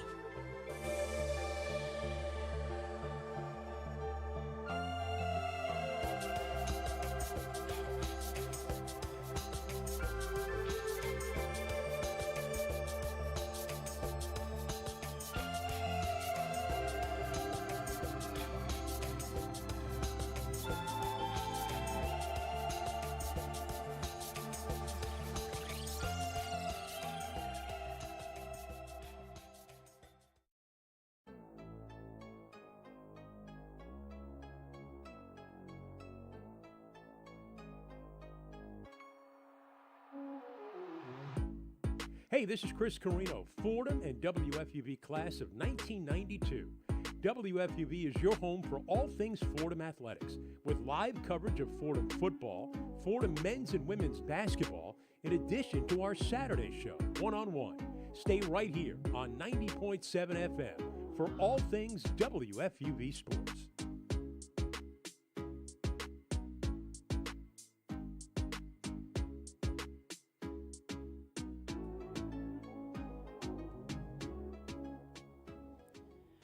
Welcome back to One-on-One, New York's longest-running sports call-in show. Lydia Pirner here, back on camera, now joined by Sophia Smith, our Islanders beat reporter and a fellow Rangers fan. And we also still have Faris Amin. And it's mine and Sophia's favorite time of One-on-One, talking Rangers, talking some hockey. If you want to call in, 718-817-2750. But Sophia, we talked about it yesterday on 5 on 3. Our hockey podcast here at WFV, but yesterday was Rangers closeout day, and I think by the time we recorded the episode, Chris Drury's comments were not out yet. I don't think he had done his press release, so I guess that can be a kind of our starting point about some of what Drury talked about, and it's a continuation of what Sullivan and the players talked about, but I think one of the big things now is kind of, it's the off-season. Rangers obviously had a disappointing season last year and the season prior, but this is a very different off-season than last season was, or maybe it's not, because when you think of this idea of a retool instead of a rebuild, and I do think they're really trying to stick to a retool, because as long as you have Adam Fox and Igor Shesterkin in your lineup, and even I'll throw Vladislav Gavrikov, Mika Zibanejad, like good players, you have a chance to be a competitive team. So now what's next for the Rangers? What should Chris Drury do here? Obviously, there's hopes that the Rangers get a top pick, 11.5% at that first overall, guaranteed a top 5 pick. But to me, if you don't get Gavin McKenna or Stenberg, like, there's not really game changers for that Rangers top 6. And I think Drury kind of said yesterday he doesn't really feel that they need to improve the top 6, which I agree with in the sense that I'm really anti right now the Rangers going out and either trying to trade for a guy, like an overpay, or signing an uninspiring UFA. I kind of think that they just have to look within their roster and see what they have next year and see where the team is, because I think we kind of saw maybe a false perception of where they are, but we saw what they can be. So I guess going into the off-season, what do you think the Rangers need to do with regards to that top 6? Well, you said Drury, his, comments yesterday, just kind of, it just seems like very, like, lukewarm, like, yeah, nothing is really, like, he just seems like he doesn't know what's going to happen, and he doesn't have a plan, which I'm just like, how, like, maybe he does, and he's just not saying it. But it doesn't sound like it. Yeah, I definitely think that they need somebody else in the top 6. I feel like is Trocheck going to be gone? Mm-hmm. And if Trocheck is gone, then definitely you would need to bring somebody else in. Well, I think that begs the question, like, what are you trying to do with the top 6? Because I think there's a lot of Rangers fans that are like, the Rangers need to improve the top 6. Objectively, trading Vincent Trocheck, whatever you get in return will make the top 6 worse short term. because Trocheck is a top 6 forward. He's a great NHL forward. But if you trade him, you're probably getting back young prospects, per se, that are not as good as Vincent Trocheck. So you're making the top 6 worse. Right, okay. But So long term, you're making it better. Yeah.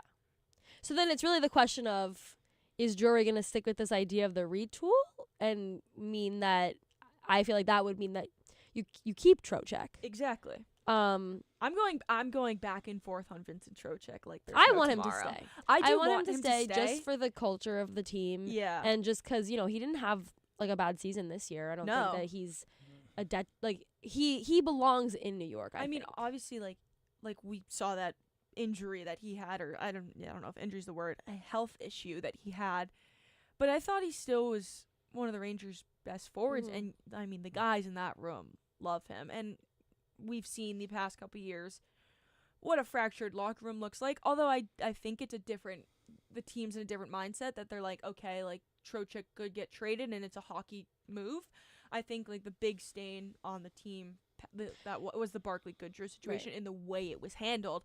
But this Trocheck situation won't be handled poorly. It's just like, is subtracting him worth it with what this Rangers team is? And I think that because of that, I think that it's good that they didn't trade him during the season. Yeah. 'Cause I think it would have left a bad taste in everyone's mouth. And like, he has said that he wants to make the decision with his family, or he wants it to be all everyone included into that decision. So yeah, I think that if he is traded during the offseason, it was handled the best way, and they have kind of eliminated all of that dirty water that happened the past 2 years. But I don't want him to go. I don't either. I think my biggest problem with the Rangers, in hindsight with all this, is obviously 2020.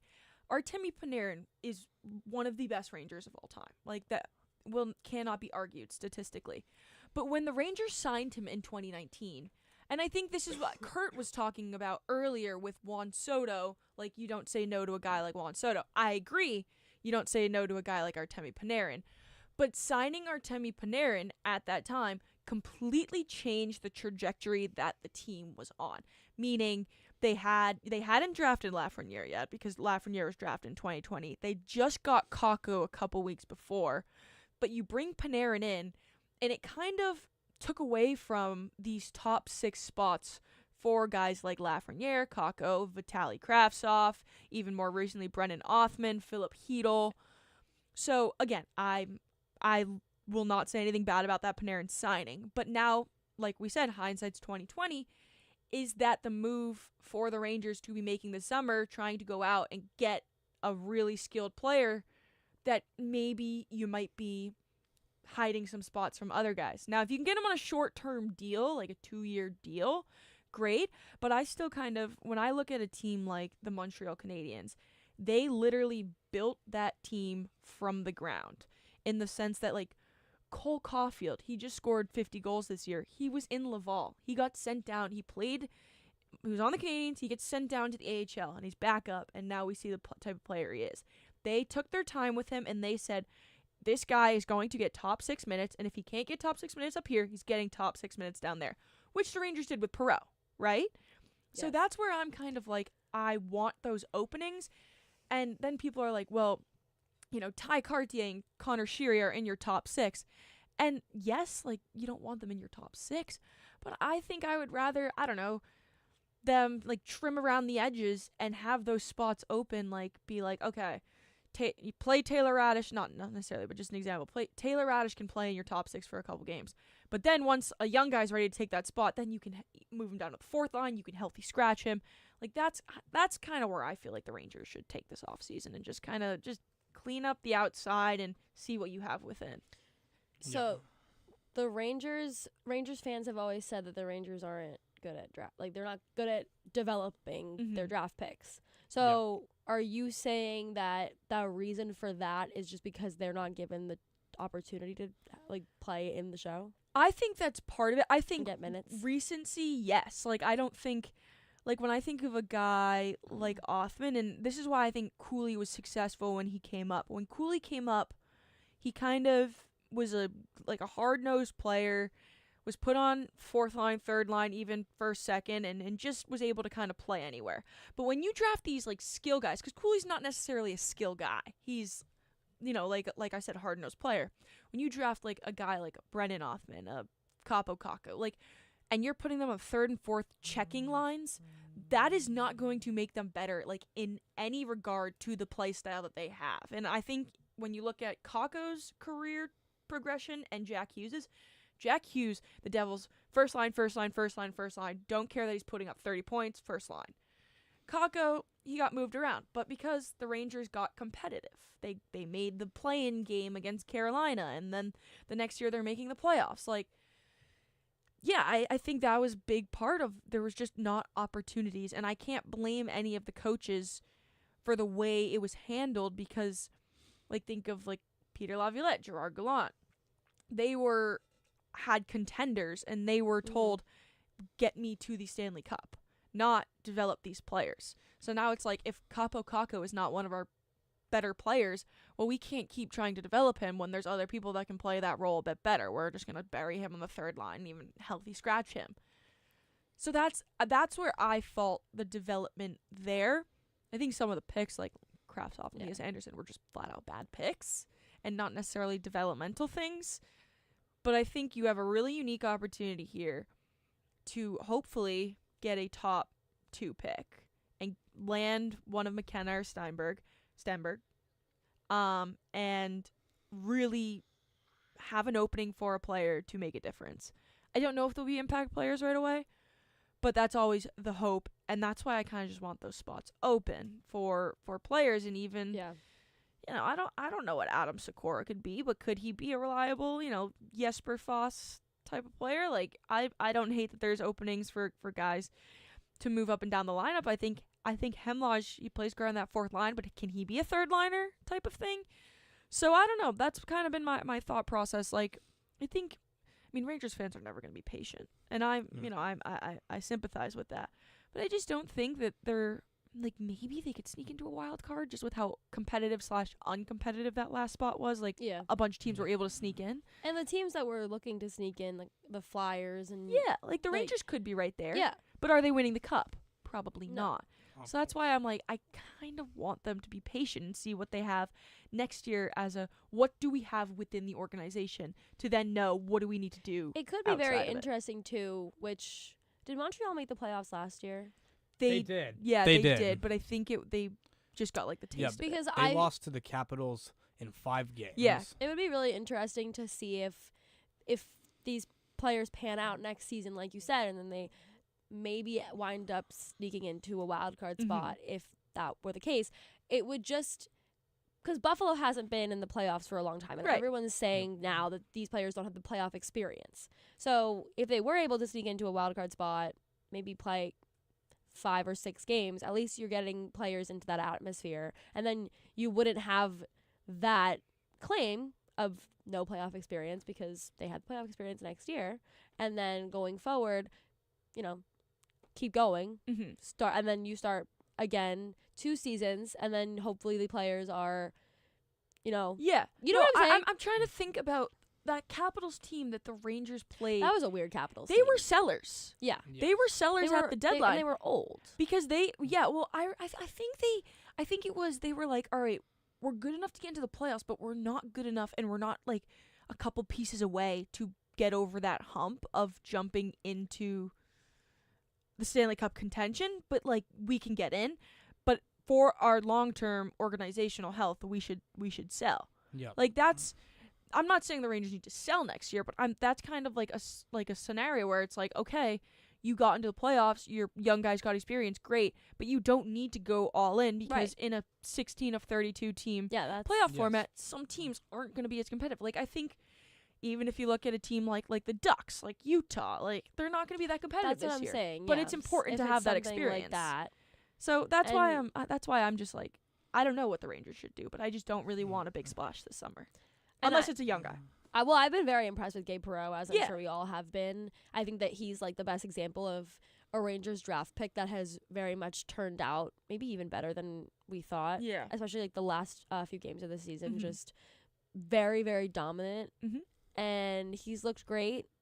So if they get someone, which Gabe Perreault was kind of a steal. Yeah, because he was a late pick because everyone was like, he's a bad skater. I think his skating's like it's fine in literally the NHL. I don't know if I believe in like the whole bad skater thing, because his mind is so ahead of his foot skills that's fine.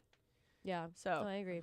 That's like, I don't know. It's a weird place that the Rangers are in, and like, especially with the whole retool rebuilds controversy. Until I get an answer of what the retool and rebuild is. But he I don't doesn't know even know. Yeah, Drury doesn't know himself. That's why I wasn't happy yesterday when, and I think a lot of fans like shared a similar sentiment when Drury's up there saying like I think the Vegas Golden Knights, when they first came to the league, the GM came and said, we're winning a Stanley Cup within 6 years. And they did it. Yeah. Drury's out here being like, I don't want to put a timeline on it. Why? Put a timeline on it. If you don't hit it, whatever. But at least like be like, we want to be a Stanley Cup contender within 3 years. We want to be back in the playoffs next year. Because then, I don't know, it motivates the players a bit more. Like, all right, our GM said we're doing this within 3 years. Like, Right. let's go. Maybe we can beat the timeline type of thing. To keep saying you don't know a timeline, It's just absurd. it's not good for the players. That's what I'm like. They're just like in this purgatory then of like, What are are we? we? Are we supposed to be fighting for that spot? Are we just kind of? Because you need a centralized plan that's gonna help you. That's essentially gonna help you like figure out what you need to do. You need to like making sure you do the right things, so like that the team is strong at the very end, and that's the kind of stuff that's going to lead you into the playoffs, and you got to make sure that continues into the playoffs if you want to bring that cup home, which has been no easy feat for a team like the Rangers, given that they were once cup contenders back in let's say the 2010s, for example, but they never actually managed to pull it off. Yeah, I don't know. It's just for me, there's the questions are going to continue with the Rangers, and we'll continue with the Rangers, but we have to pause for a quick station ID.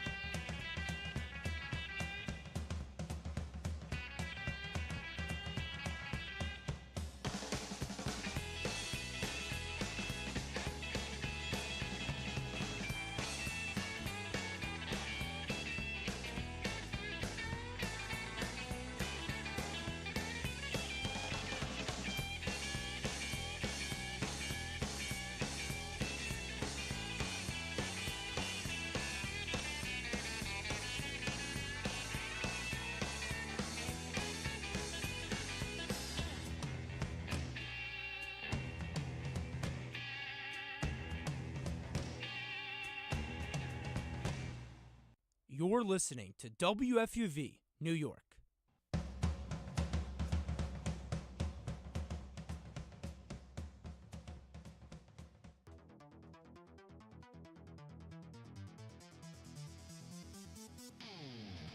IndyCar is back on track for the first time since March 29th as the series takes to the streets of Long Beach. This race has long been a staple of the calendar. Long Beach is the longest-running street race in North America, famed for its picturesque scenery. Indian 60 has you covered on the drivers to watch. Andretti Global is likely your best bet. Kyle Kirkwood delivered Andretti Global's 5th win in the last 7 Acura Grand Prix of Long Beach races last year. He has won 2 of the last 3, both from pole. Kirkwood enters Sunday's race as the series leader by 2 points over 4-time series champion Alex Palou, another favorite along with veteran Scott Dixon, and Kirkwood's Andretti Global teammates Marcus Erickson and Will Power. Sleepers, you ask, in the race? How about Scott McLaughlin and Christian Lundgaard? To find out the winner, though, you'll have to tune in at 5:30 p.m. Eastern Time on Fox on Sunday. Indy in 60.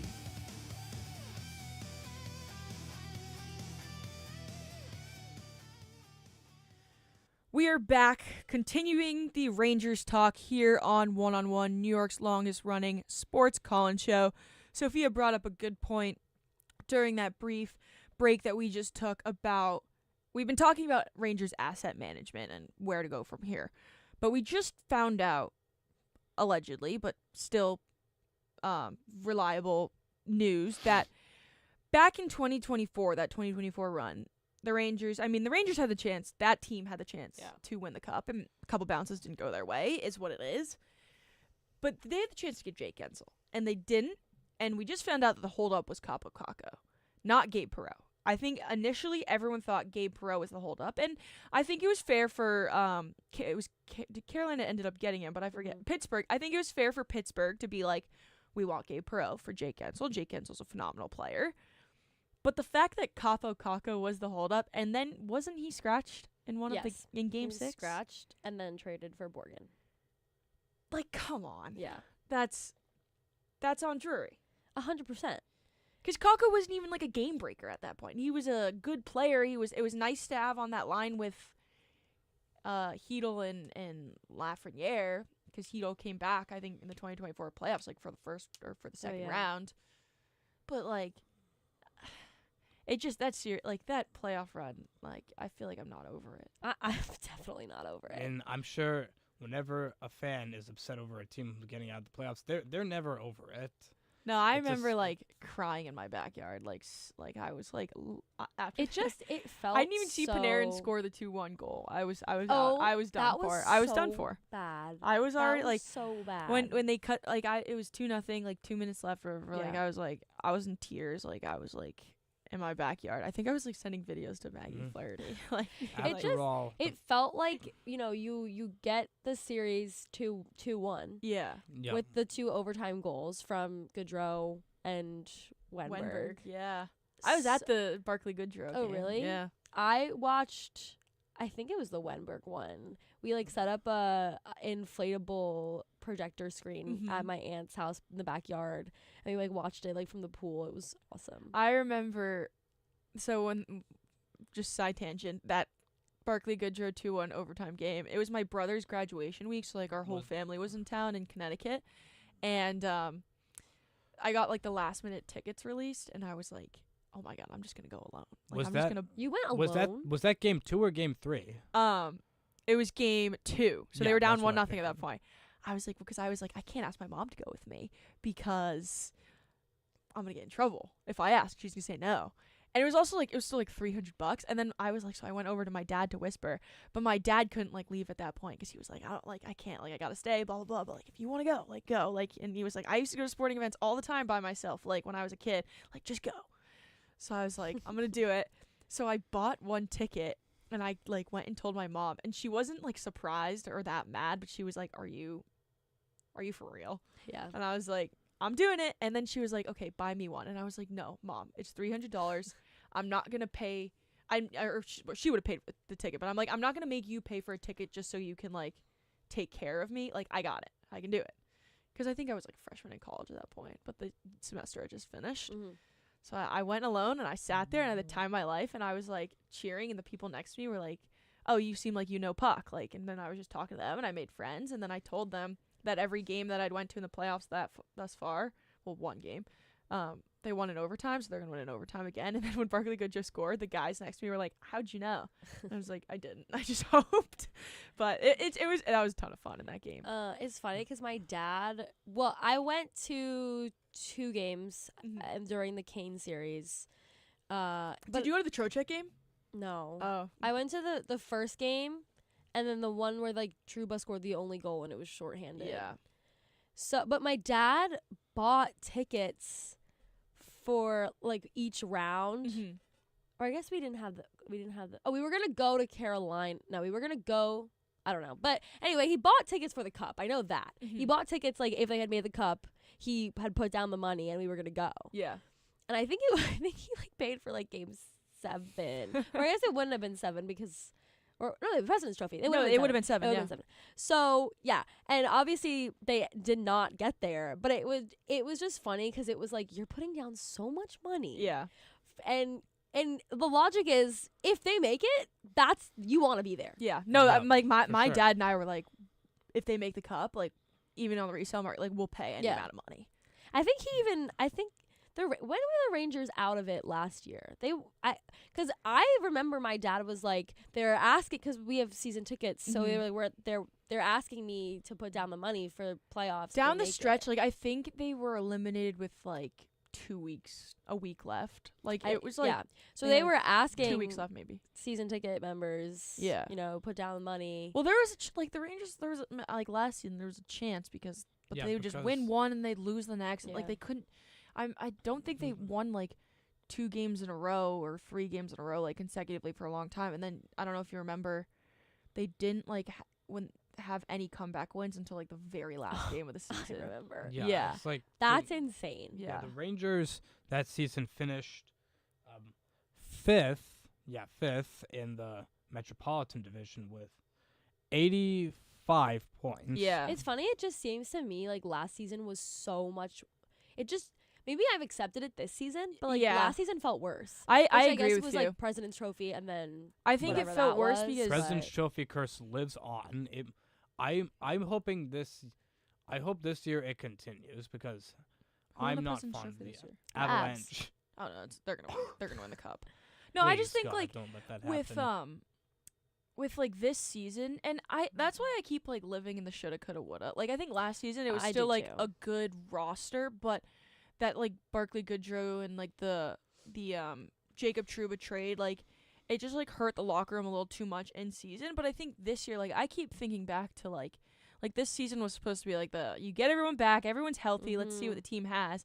And I think when obviously like they started the season when they were healthy to start the season, they were 7-4, good record. But then injuries started compiling, and I mean I know we've talked about this like. Well, I don't know what you were gonna say, but I was just gonna say that they couldn't win at home. Yeah, well they couldn't. Well, it's funny they couldn't win at home to start the year. But then they could win on the road. They could win on the road, but also those home wins structurally was some of the best Rangers hockey. And it was like they would go down 1-0, and then they just could not tie yeah, it up. But for the life but of then them. it was like, but it wasn't even. Yeah, they couldn't tie it up. But I don't know if you remember like some of the saves, like the Charlie No, yeah, the Lindgren save at puck the beginning luck, of the year. Like the puck luck was so bad that I think. I mean, when you think about like obviously it's not an excuse because statistically like the Rangers, a lot of those home games they were actually on pace to win. But I do think it's like when you're not getting puck luck and you're playing well, it's like what the heck. Yeah. And then that starts to like creep into the locker room. And then when you're kind of searching for answers, you keep trying to play the same way, but obviously they're playing this certain style. They're on statistically supposed to win. They're not winning. You're like, what's going on? What do And we then change? the injuries start coming. compiling, and then that's when everything kind of went downhill. But I still like, gosh, if they got one bounce to start the season, if one of those home wins could have just been, or losses been a win, Yeah. if No, they I stayed remember healthy. going to a game against the Oilers, and they got shut out. I think it was 3-0. Yeah, that was like the second or third home game. Yeah, it just felt like it was such a close game. It was. And all you had to do was score one, get back in it. I think they gave up that like first goal, and then the second goal was like the third period like Yeah. breakaway or something. Yeah. I remember, or like maybe a 2-on-1 or something, but they were right there, and that's why I think this season was like frustrating, but I think it also kind of helped us realize like it's time to move on, because I think when we look back to that team that didn't win the cup, even if they had made the money work and kept Barclay Goodrow, Wenberg, who was always a rental, and Rostovich, who was always a rental, but even if they were able to keep that entire roster intact, I don't think they would have gotten back there. No. I think it was just the magic of the moment. Yeah, and the how awesome the season was, and It would have been so good. I always talk about this, and it's really like the reason that I had been a Rangers fan obviously my whole life, and I had gotten a lot like way into it like 2 years before this. But, like that season and like the Stadium Series, winning the President's Trophy, the 10 wins. Yes. So they remember they had that like really bad stretch in December, and then Connor Mackey fights Brady Tkachuk. Yes. They go Matt on a 10-game Rempe, winning streak. Matt Rempe makes his NHL debut in the Yeah. Stadium Series and gets in a fight. Like, it was just such a perfect season. It really was, and that's why it was just such a. And they swept the cap. They swept the Caps. Swept the Caps. They almost swept the Hurricanes. Then they give And up then the Chris 2 games. Kreider, Then Kreider yeah. hat trick. So there was it just so many. It would have been so good. Yeah. Here's us reminiscing over a team because our current team is so bad. But no, like the Rangers. The good news for them was, down the stretch they were able to put some wins together. And like we said yesterday on 5-on-3, it's so positive that It's they were so able to it's do so that. positive. It's fun, and it's like going into the off season. I think everyone's motivated because when you look at the young guys like Garand, Hemlage, Sikora, even Drew Fortescue. I don't know what they're gonna do with him, but Perot, like all these young guys don't want to. They got their taste and they want to stay here. So now when that's the energy in the room, all these other guys are like, okay, if they're gonna like bust their butt, well, I should bust my butt type of thing. And I think that's why the winning was so important down the stretch. And to finish off, it sucks that Jonathan Quick didn't get that win, but it's a terrible way to end his career. Yeah, it was really sad watching him end his career on the bench. A 3-time Stanley Cup winning goaltender, winning with Vegas in 2023. And with LA 2012 and 2014. And shout out the Columbus Blue Jackets. He always shouts out that like I know 2 days he was on the Columbus Blue Jackets payroll. I always find that funny. But no, I'm excited to watch Dylan Garand hopefully be the Rangers' backup next year, and I think I've loved what I've seen. And from he's him. said that he wants to stay up. Yeah, he said he's never wants to go back to the NHL. And I think that's definitely the consensus of all of these guys. Did you see Hemlage said he's gonna put on his vision board what he wants to accomplish for the summer? Oh my god, he's making a vision board. That's so cute, right? I think Molly tweeted out, and she was like tweeted the quote, and then she was like a vision board with like the heart like throb emojis. He's so sweet. He's so sweet. Him and Sikora. Yeah. Like genuinely two of the nicest people I think you'll ever meet. And that's why it's really good to see these guys who just have so much like bright energy with them. Which that's how it is with Matthew Schaefer too. Which there's only one of him, and then I feel like there's a huge handful of these young players in that Rangers locker room that can bring so much of that life to this team. And I think that next season it's gonna be very evident. I think that was also my big problem with Brendan Othman is because when you look at Sikora, Hemlage, Garand. Like Garand, I think sat down with maybe it was Mercogliano and was like, it's been tough. Like I'm grateful to be in the AHL, but it's been tough, like not getting NHL opportunities.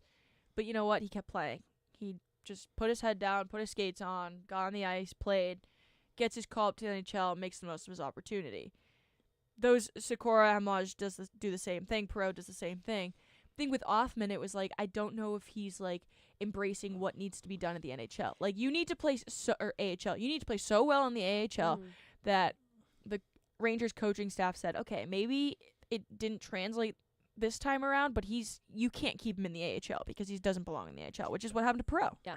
Imagine if there is a player that like the best AHL player, but is not really the type of great AHL player to be on the NHL. Imagine if there was like a player like that.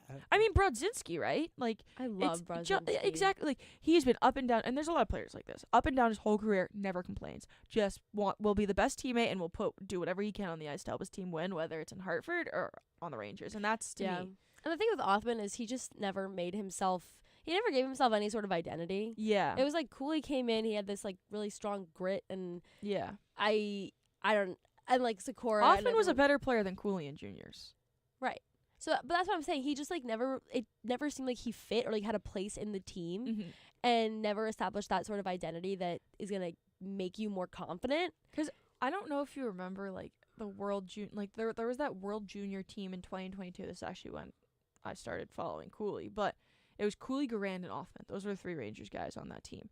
And Othman was like top line with Bedard. Cooley was like third line checking center. Wow, yeah. And then Garand was the gold medal winning goalie. But it's like Othman, like I forget in an interview, like you could tell he had an ego, and I don't mind ego. I think ego's great in New York, especially. But you have to back it up, right? And if you don't back it up, then people are gonna be like, this guy's just too confident. He was never like a needle mover on the ice. No, and he got 41 games with the Rangers. Right. Yeah. So he had his opportunity, which is 41 to establish is the half of the amount of games played per season. Like that's a lot of games when Sikora had like 6 and had 2 goals and an assist. Like you have to fight to be there. You have to earn the spot on the roster. And even when Sikora or Hemlage aren't putting up points, like they are so noticeable on the ice, like doing other things to stay in the lineup. So that was my side tangent on Brendan Othman. But it's relevant in the sense that it's like if you want to for the Rangers, like if you want to stay in the mix, like you got to work hard. And I think that was like our question for a lot of the season. And I'm happy for like we said, the JT Millers, Vincent Trocheck's, Mika Zibanejad, to just end the season with like not having to constantly like take heat for like the effort, because they needed some new life, and I'm glad they got it. And finishing off a season on a win is super important, and not just on a win, like they finished playing well. And I think you kind of see what is in it for the Rangers. Overall, how did JT Miller do as his first season as a captain? No, we can't get into this, or else we don't have enough time. I mean, I think I'll say what I think, and then you can quickly say what you think. But I think like Miller was put in a really, like, I still think he's the correct captain for the team, but maybe the timing of it was a bit off, because like Sophia and I were talking about yesterday on 5-on-3, there's a reason why Mika wasn't named the captain, or like a guy like Fox wasn't named the captain, is because you don't want to put the pressure that fans, media, and all these people are going to put on a player wearing the C. But I think it was obviously a hard season for JT with injuries, with the fact that he was supposed to be the Rangers' savior and he wasn't, trying to overcompensate for the fact that he wasn't playing that good. And I think his play on the ice was rough. I think he can have a bounce back year next year. And I think down the stretch, when he was playing with Sheary and Cartier, like we saw, that's the JT Miller we need. Yeah, well, I hope that he proves himself next season, but I had so many issues with him this season just because he came to the Rangers. I don't really understand. I know that you've given your reasons in the locker room, great guy, but there's just so many times where he just said, I don't know why we were playing like this. Yeah. And it I don't know, it left a bad taste in my mouth, and I think a lot of Rangers fans, just because, like, and I know it's difficult for him to give an answer all the time, because there's, like, the bad puck luck and all that, but it's also just easier to put it all on him because he's the captain. Which I think he's okay with, and he knows. Right. But I was just looking for a little bit more, because there was so many, which is the same thing with Sullivan, there was just so many stretches of play that was, like, in the middle of the season that was bad. And it was like, who is the voice in the room? Yeah. Who is going to wake them up? Because it wasn't him. And I don't even think that, I don't think it was him when I mean, I think we talked about it. I I don't think it was anyone, but I don't think that's for lack of leadership. I just think it was like, you don't go when in a fractured room, like you can't go in there and be like, guys, like what the heck are we doing? Like, but I just people feel are like going to start pointing somebody fingers. could do that. The right person could do that and wake somebody up. Yeah, it's hard. It's like a very fine line you have to walk. But I mean, I do agree with, like, it's weird, and I got like a little upset at one of the big media outlets that tweeted like a video recently of, I think when Miller was talking about, it was after the Canadiens game, he took that face off that the play should have been blown dead, and whomever posted this video completely clipped him saying it without like the ref's name. Like I think he was saying like, I have a lot of respect for Dan, I don't want to get into it, because you can't necessarily call out officials like that, but also like it happened, to move on is kind of what he was saying. And Rangers fans like took that and ran with it, which I understand, but that's why when I was like, no, that's not what he said, I was a little upset, but I knew that the people that posted knew that was going to do well, and it did, and it got engagement. But I do agree, like, it's hard, like it was hard for the whole team to find answers, but I do think JT should have. It was frustrating because last season when he was brought to this team, he was a trade deadline acquisition that was supposed to like be the player that we traded for. And so then for him at least we didn't give up that much in that deal, right? Realistically, but for him to have this season of just absolutely lackluster play, and it just seemed like he didn't, like, there's moments where he's not even moving. Yeah, he's just puck watching. Yeah, and I do understand the play should have been blown dead, but like Suzuki said it should have been blown dead as well, but he still got the puck. The problem with that was what Caulfield was saying was, everyone thought it was going to be blown dead, but he was like, I take off anyways. And so he was like, you know how many times, like, on face-offs when it's blown dead, but there's still players, like, on the other, because it's a set play. That's why Caulfield was like, yeah, I just took off. And then when I realized it wasn't blown dead, he was like, I had the advantage of skating forward, where Gavrikov and Fox were kind of skating backwards. So everyone was a bit flat-footed, but Caulfield was going forward, so it was easier for him to go forward than, like, Gavrikov and Fox to go backwards. Because Sullivan also when he talked about that, he was blown it was blown coverage because we did have guys back, but I think it's more of like it's easier to run forward than it is to backpedal. Yeah. But yeah, no, I mean I get it. Like I would probably be agreeing with everyone with the JT Miller hate. I just like it's like you get to a point where you feel bad, and it's like you walk out of that room and you're like, he tried. Like it's not like he tried. Like he doesn't. I mean, it's the media. I would rather him put it on the ice. Mm-hmm. But, like, yeah, you can't really say I don't know, but there was a lot of players that said I don't know this year. Yeah, there was. Just one more note, not really about JT Miller, but the Rangers power play was 5th in the league this year, which that was definitely a positive. I think they were, like, first coming out of the Olympic break. Okay, yeah, that makes sense. There was some, like, stat. Yeah. Well, obviously we've seen the Rangers power play be very, very successful over the past few years, and I think that this is one positive that can continue, and I it's good that they were able to maintain that, and the power play did get them out of a few holes during the season. So that was bright. That was a bright spot. I believe David Quinn ran the power play, so shout out David Quinn there. And the penalty killing got better. It was rough for that bit, but I like to think like I asked Sullivan about it and then it got better. But that's not the correlation. But yeah, Rangers season over, wrapped up, on to next year, on to the draft. But the real season starts tonight. That's true. Stanley Cup playoffs. I'm excited. Are you excited? I'm so excited. I hope that I'm like too. able to watch every game in its full because they deserve that. I just like, and the weather getting nice out. Like there's just like, oh gosh, I wish the Rangers were in it. But pretty excited. Sophia, I'll give you the floor here. What series do we want to break down first, or is there a series that you really want to talk about? I mean, I'm just excited for. I think. Well, in the West, I'm excited for Minnesota, Dallas. Yeah, that's gonna be a nail biter. East, I'm excited for Pittsburgh Flyers. Yeah. Just because I feel like that rivalry. I've been saying like Battle of Pennsylvania just is very enticing to me. I think like the only series like Carolina Ottawa is like to me like not as interesting, but like Buffalo Boston, like that's gonna be a fun one. That one too. Tampa Bay Montreal. That's gonna be a good one. Pitt Philly, also a good one. And then out west, yeah, I mean I think out west definitely the most interesting one is that Dallas Minnesota, because Colorado LA.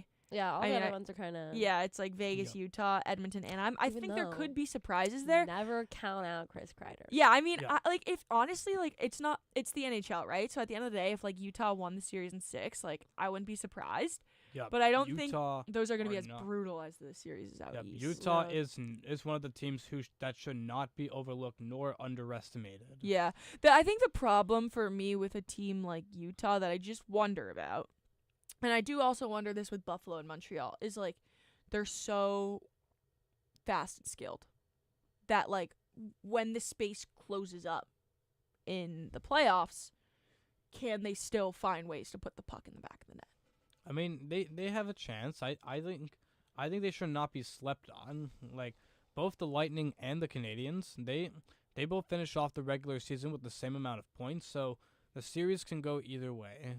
I just think I take Tampa slight edge over Montreal because I think fair enough. I think Tampa has just a great structure that in a tight game, I'm like, okay, I'll take Tampa being able to defend for a little bit longer and then put in a puck rather than Montreal. But even like, I think Sullivan like a couple weeks ago, and I'm just bringing this up for Montreal. Like I literally asked him, I was like, do you think this is like a good measuring stick to where your team is? And he literally just talked for a minute and a half about how great the Canadians are. And I was like, honestly, like I was getting clipped like crazy on like Montreal media because they were like, oh, some like Rangers person asked about the Canadians. Like that's awesome. But I was like, I was actually trying to see where you feel the Rangers lined up with them. But beside the point. And he did talk about defensively. He thinks like Mike Matheson like is like one of the best skating defensemen in the league. So I do think there's defensive opportunities there. I don't know. Can you bet against Tampa? Like, Vasilevsky's been really good this year, so yeah. And John Cooper, they definitely have the edge. I've always loved John Cooper, but ever since he's walked out of the Stadium Series, like smoking the cigar and like the New Jersey like outfit, the like Sopranos, I'm like, wow, this guy's the man. Yep, he will do damage. Yeah, so we all gotta beware. I don't know. I'm excited. I'm excited for all the series. Are you excited to see Colorado's 27th ranked power play against LA's 31st ranked PK? How is there was two 30th? things with Colorado this year. Like their I don't power play understand. being bad. How like, does that even work? How does that They were work? also bad in overtime. Really? Which also, how does that work? Cale McCarr, Nathan McKinnon.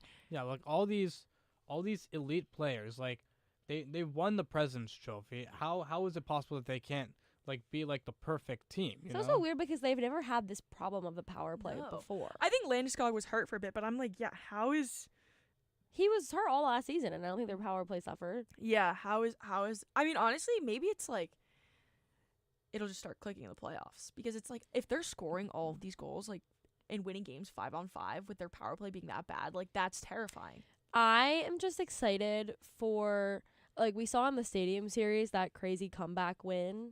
I just want to see that over and over again. Yeah. Goalie fights. Give me all of it. Like, go all in. I am looking, because the Rangers aren't in it, so I'm just looking for the best drama. Send every series to 7. I'd be all for that. I mean, 2022 playoffs, almost every series from the conference quarterfinals, or you can just say like the round of 16 teams, almost all series went to Game 7. This is the best round. Yeah. No, first round. This is the best round. I just like I know we talked about it on 5-on-3 yesterday. It has potential for upsets too. It's 4 games a night, except for today, and then. But it starts today, right? Yeah. But there's 3 games. It's first. Shucks. The first game, Ridiculous. 3 p.m. Ottawa and Carolina. It's going to be an easy dub for Carolina, so I don't really not expecting too much surprise there. And then 5. Counterpoint to that though, I could take like Ottawa in a first round in the game 1 because Ottawa's kind of fighting down the stretch where Carolina wasn't. Yeah. They're kind of checked out. True. Like I always keep going back to And- like the Rangers in that Lightning series. Like the reason they were able to get up to a 2-0 lead is because they were like so like hot off a previous and riding the momentum, but then And eventually I don't catches know up to you. I don't think Carolina was resting guys in their last Yeah, game, like so. they were For a like few kind of games. checked out. Yeah, because they could be. So like that's always an interesting point. Dallas, Minnesota, like poor Dallas.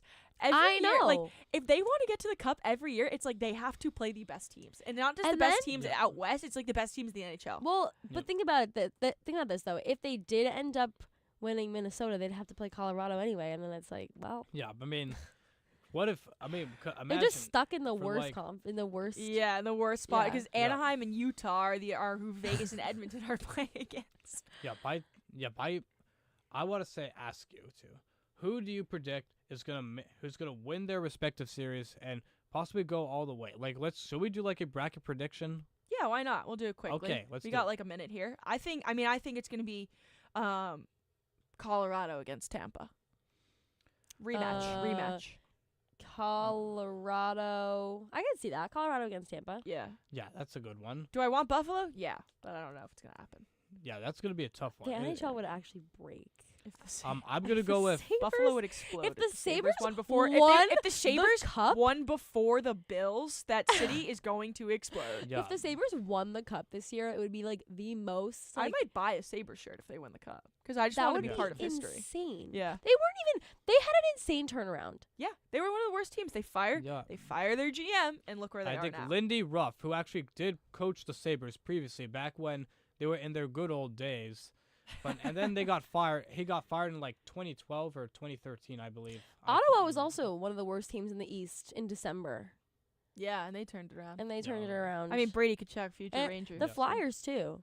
Yeah, I Yeah, mean, the nobody last wanted that time- last spot. The last time they made the playoffs was in 2020. But for Buffalo to clinch that first seed, Good for them. Yeah, good for them. Did They- you see the meme on Twitter like, Grandma can't get out of the cage until the Sabres make the playoffs, and then the person quote tweeted, "Grandma's free." I lost it. I was. Yeah, we got the Sabres making the playoffs and winning a division title before GTA 6. Yeah. There you go. All right. Very long hockey segment, but when Sophia and I are on one-on-one, that's always the case, so get used to it. But we're going to head to break, and then on the other side of it, we're going to be talking about the team at MSG that got the benefit of the MSG curse, because only one of the teams can be good at once. So the Knicks start tonight at 8 o'clock in the playoffs, so we'll talk some NBA playoffs and wrap up the show.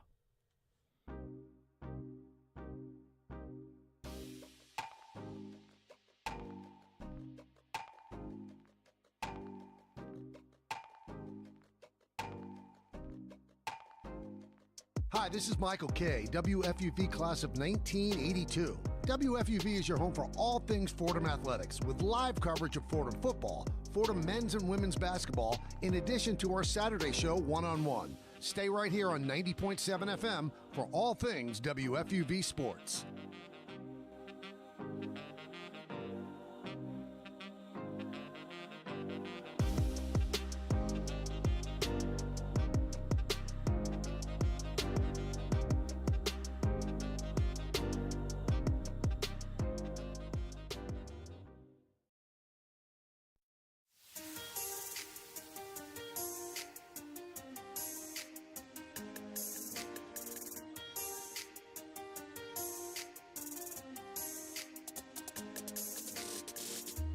Hi, my name is Ryan Rucco, WFUV class of 2008.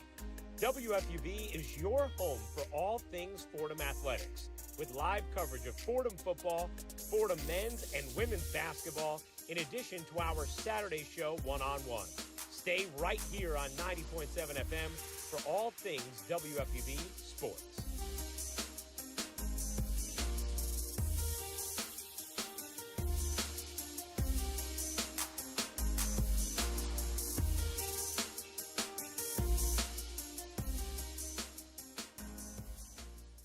Welcome back to One-on-One, New York's longest-running sports call-in show, and we are somehow already at our final segment.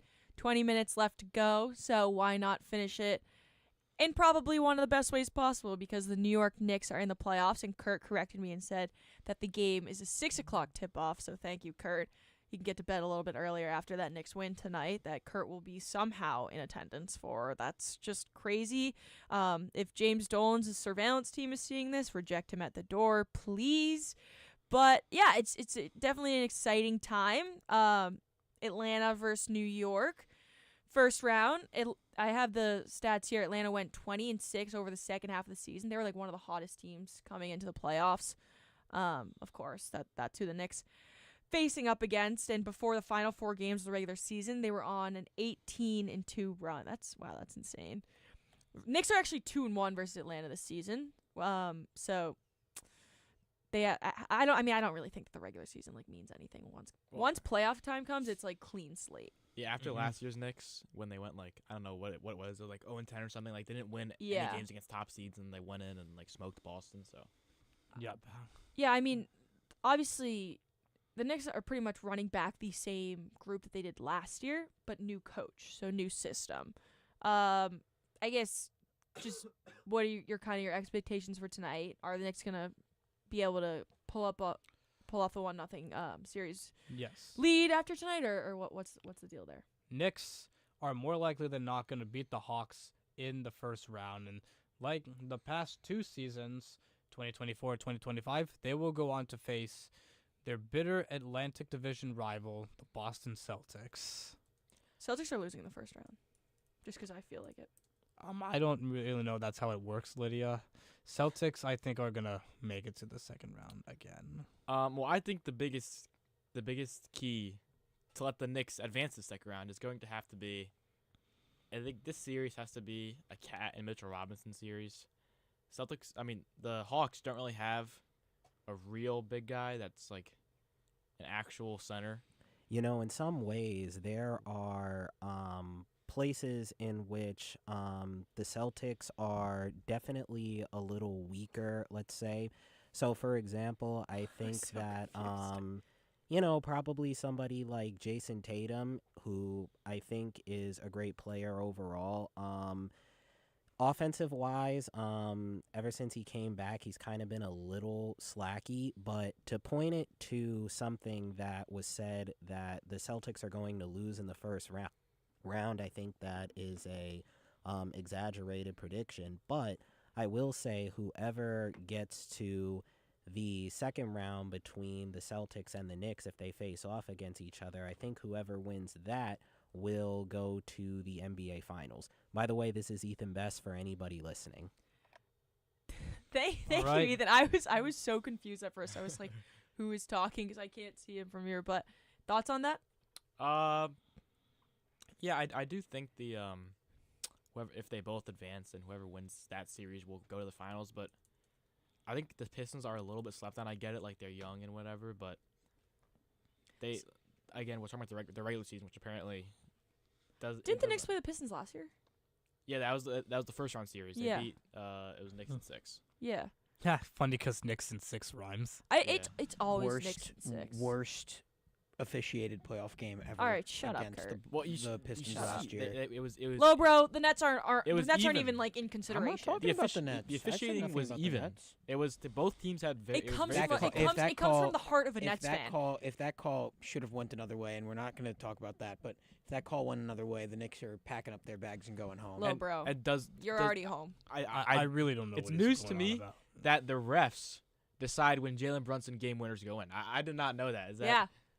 Is that something? It's also news to me that referees don't call when someone's taking a shot from 3 and gets tackled to the ground. Referees miss Kurt. calls all the time, bro. And you should see the entire series. It's not like they were Oh playing yes, like the referees miss calls all the time. So Jalen Brunson can foul bait from 3, and someone else gets It's not tackled. foul baiting. It's called drawing a foul. Someone else There's a gets difference. tackled, and it's a different story. It's a skill. Right. That's Drawing okay. fouls I think is a skill, Kurt.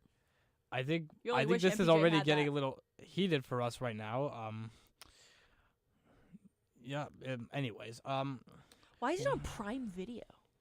It sucks. Yeah. Because NBA media rights deals have been all over the place, Yep. and it's just going to continue happening. Where, Shout out NBC and Peacock. Where the NBA is going to be on every other channel, and like it's even.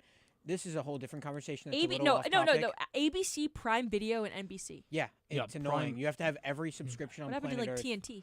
Well, TNT got their NBA rights taken away by NBC. Yo, You know Prime, this.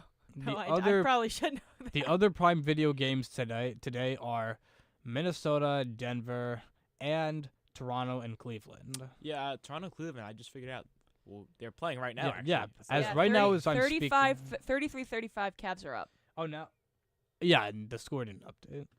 Yeah, Anyways, Cleveland's in the lead, and I to be honest, I don't know about you guys, but I'm saying all like the higher seeded teams in each of their respective matchups, they're gonna take the series, in my opinion. Feel free to disagree if you like. I mean, I don't have a basis to disagree because I don't know ball, so I just need know to look that. at my matchups really quickly because just want to see one thing. I mean, actually, no, I do disagree because the 76ers are coming out of the first round. I hope they do. Yeah. I mean, they have Boston's a good minus 12.5. Yikes. Well, they have a good opportunity to do that. But like the Thunder and the Suns, like it's a Thunder game. Lakers Rockets, that can go either way in my opinion. I feel like the Lakers have been kind of an old age home all season. If Luka's Luka not playing? performing, if Luka is not playing or performing, the Lakers can get eliminated, and I think the Rockets are a much better team than people think, especially when KD is healthy and playing, which he has been all season, because KD is still an all-NBA type caliber player as a 40-year-old. He's not that old, but it feels like he's that old. Nuggets and Timberwolves, the Nuggets definitely have an upside, but that's been a big contention, that series, because I don't think the Timberwolves are really a 6 seed. No, the West was just with the Thunder and the Spurs. The West was a lot of the range between wins and losses was kind of insane. Like just the Kings were at the bottom with like what do they have, like 60 losses, and then Yes. Yeah, and that was the same record for the Utah Jazz, by the way. yeah. So the West is kind of like the seeding is not I would say not the most accurate to relative team skill. I was going to say, yeah. It doesn't feel like it. I don't think the Trailblazers are really a team that are going to make any noise. No, I don't think against the Spurs. They're definitely getting wiped out. Wait, is what's his face on the Trailblazers? Who? you talking about for the Scoot- Trailblazers? Scoot Henderson, Hold the on. goat. Danny Avdia? No, I'm trying to cook here. Well, either way, the Spurs and the Trailblazers, Game I don't happening. think that game is going to be very close. I don't think that series is going to be particularly close. I No, don't think he's on the there's Bulls. I'm any predicting a Wendy stopper. sweep. Zach Collins. That was who you were Yeah. trying to reference? Zach Collins was going to be the needle mover in this series? Well, I was just wondering he was still on the Trailblazers. I saw Gonzaga guy, and I saw him at summer. Shout out Zag's legend. We went to my dad and I went to summer league in Vegas in like 2018. Why are you shaking your head at me? You never told me you went to Summer League in Vegas? Yeah, I mean we were in Las Vegas, so I went to summer league. That As was the one year is, I of guess.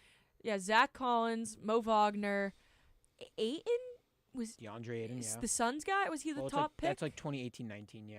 Yeah, I mean it was. Or 1920. Was it 18, 19? That's I think 1920. we may have been DeAndre going Ayton's into the 8th number one grade. pick. Yeah, DeAndre Ayton. Yeah. DeAndre Ayton was the number one I pick. think it was summer 2018. Either way. Unrelated. Sorry, side tangent. Just my random ball knowledge of college basketball players in the NBA. Yeah, that Proceed. all have gone Back to the playoffs. All that have gone to Gonzaga. But if we want to move it back to the Knicks and the Hawks, I don't know how great this series really matches up for the Knicks as much. I think that it's all going to come down to a lot more of Mike Brown's coaching style than anything else, because this Hawks team is coming in with a lot of momentum, and I don't think the Knicks are coming in with as much momentum as the Hawks have had all the rest of the season. Yeah. What would you guys say was the what do you guys think of Tom Thibodeau getting sacked after the Knicks elimination after the East CF? I mean, I think Kurt was saying it earlier. Like, I agreed with it because I think like he got. I don't know if he necessarily got out coached, but I think it was time. Like it's one of those things where it's like, is this the coach to get you over the hump and get you to the finals? And if it's not, you have to make changes.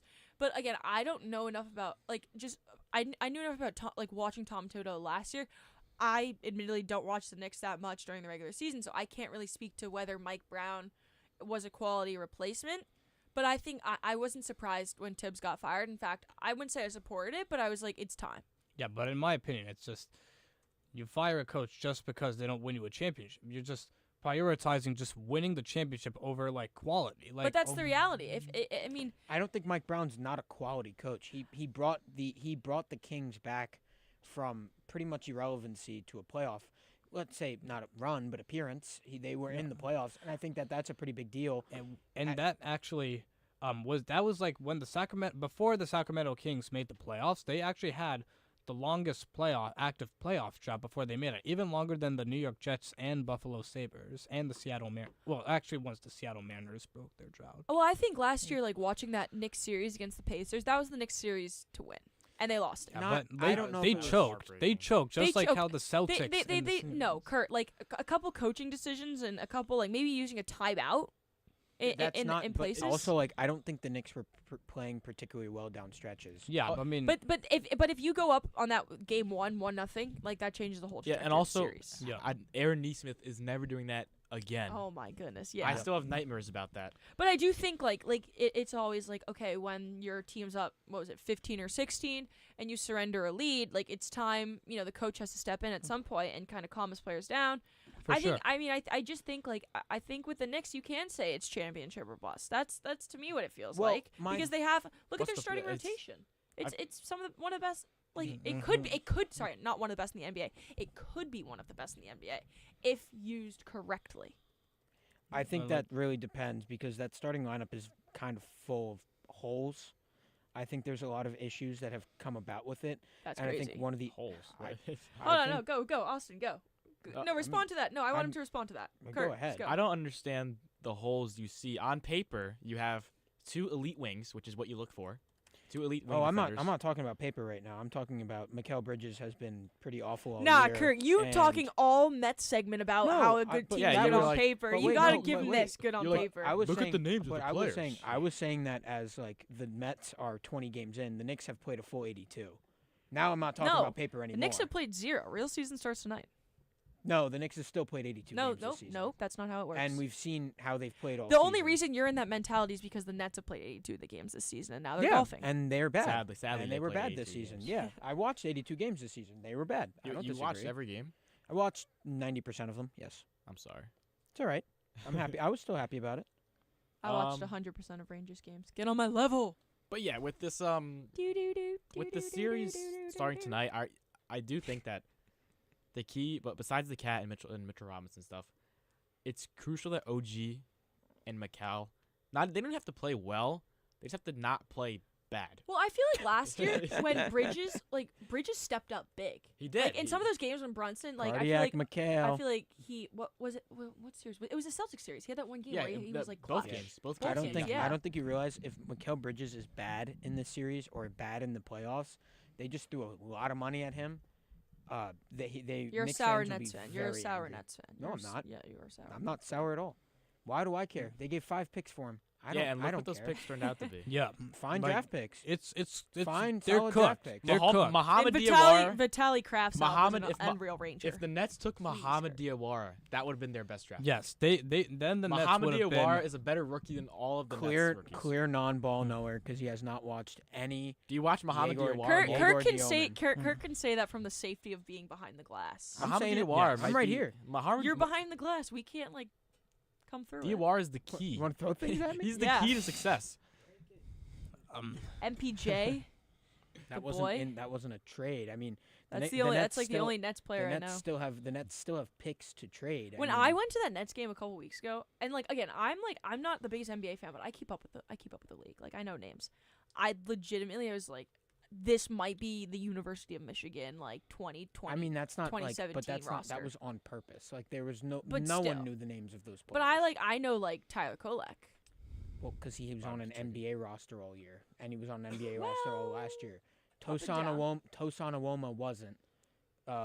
Just shows you how good the Nets are. Anyways, That back was to the back whole- to the but that was playoffs. the- Back to the the whole- playoffs. the Back to whole point back was to that. the playoffs. This the is playoffs. like- We're talking bro, playoffs. We're talking. Our I'm team fine is with 8-8, that. yours is not. I'm fine with that. I was talking about the playoffs. You Kurt, weren't. there's probably like some video of Kurt like prior to the season saying like this is the Nets year. Yeah, I didn't say Nets I'm gonna year. I find said it. that they were probably better than they were It will last year, never 'cause they ever were. be the Nets year ever. Yeah. I'm Oh, telling you that's right not now, true. the Nets will never win NBA championship in their lifetime. It's kind of harsh. That's definitely not true. But okay. They haven't. They still haven't won an NBA championship. Ever, I think They made it it's to the kind of a stretch. they made it to the finals, but they never pulled it out. Never won an NBA championship. It's fine. They won ABA even championships. in their New Jersey ABA is a era. different That thing. doesn't count. ABA is a different thing. I think That it does. does- But ABA I think is we a should move different on. thing. from It does this not I think count, we should Kurt. move on from this conversation because you have a lot of free agents on the Knicks roster this year. Okay, Mitchell yes, Robinson. Mitchell Robinson is somebody that can walk, and it seems No. like he might be walking. He cannot walk. He's the most important part of this team, besides Brunson. Well, I think Mitchell Robinson has not seemed like a very big part of this team. He doesn't seem like he really loves where he is. All right. Well, hold on. We have a couple minutes left. So do you guys want to quickly run through the bracket and make some picks? Yeah, let's do it. Let's do it real quick. Kurt, Austin, you want to do that? All right. Yeah. Pistons Magic. Who's winning that? Pistons. Yeah. Pistons, Pistons? definitely the Okay. Pistons. Cavs Raptors. Cavs. Cavs. Raptors. That's ridiculous. The Raptors went 3-0 against the Cavs this season. All right. I don't. Yeah, I thought regular season was a clean slate. Go Toronto. It's a good, Shout out Will. It's a good basis. Toronto, I don't think it's gonna. If it goes to a game 7, Toronto are cooked. I'm Just gonna like take the Maple Raptors Leafs. just in case. Come back to Cooley's me a once Toronto Raptors wins, fan. all right? Everybody. Okay, Knicks Hawks. Knicks Knicks. in 5, 6. Knicks in 6. I think 6. 6. Yeah. Funny Knicks- 'cause It's always Knicks been in Knicks in 6. All right, Kurt. Knicks You in don't, I don't 6, need Ryan. your pick. Celtics 76ers. 76ers. 76ers in 4.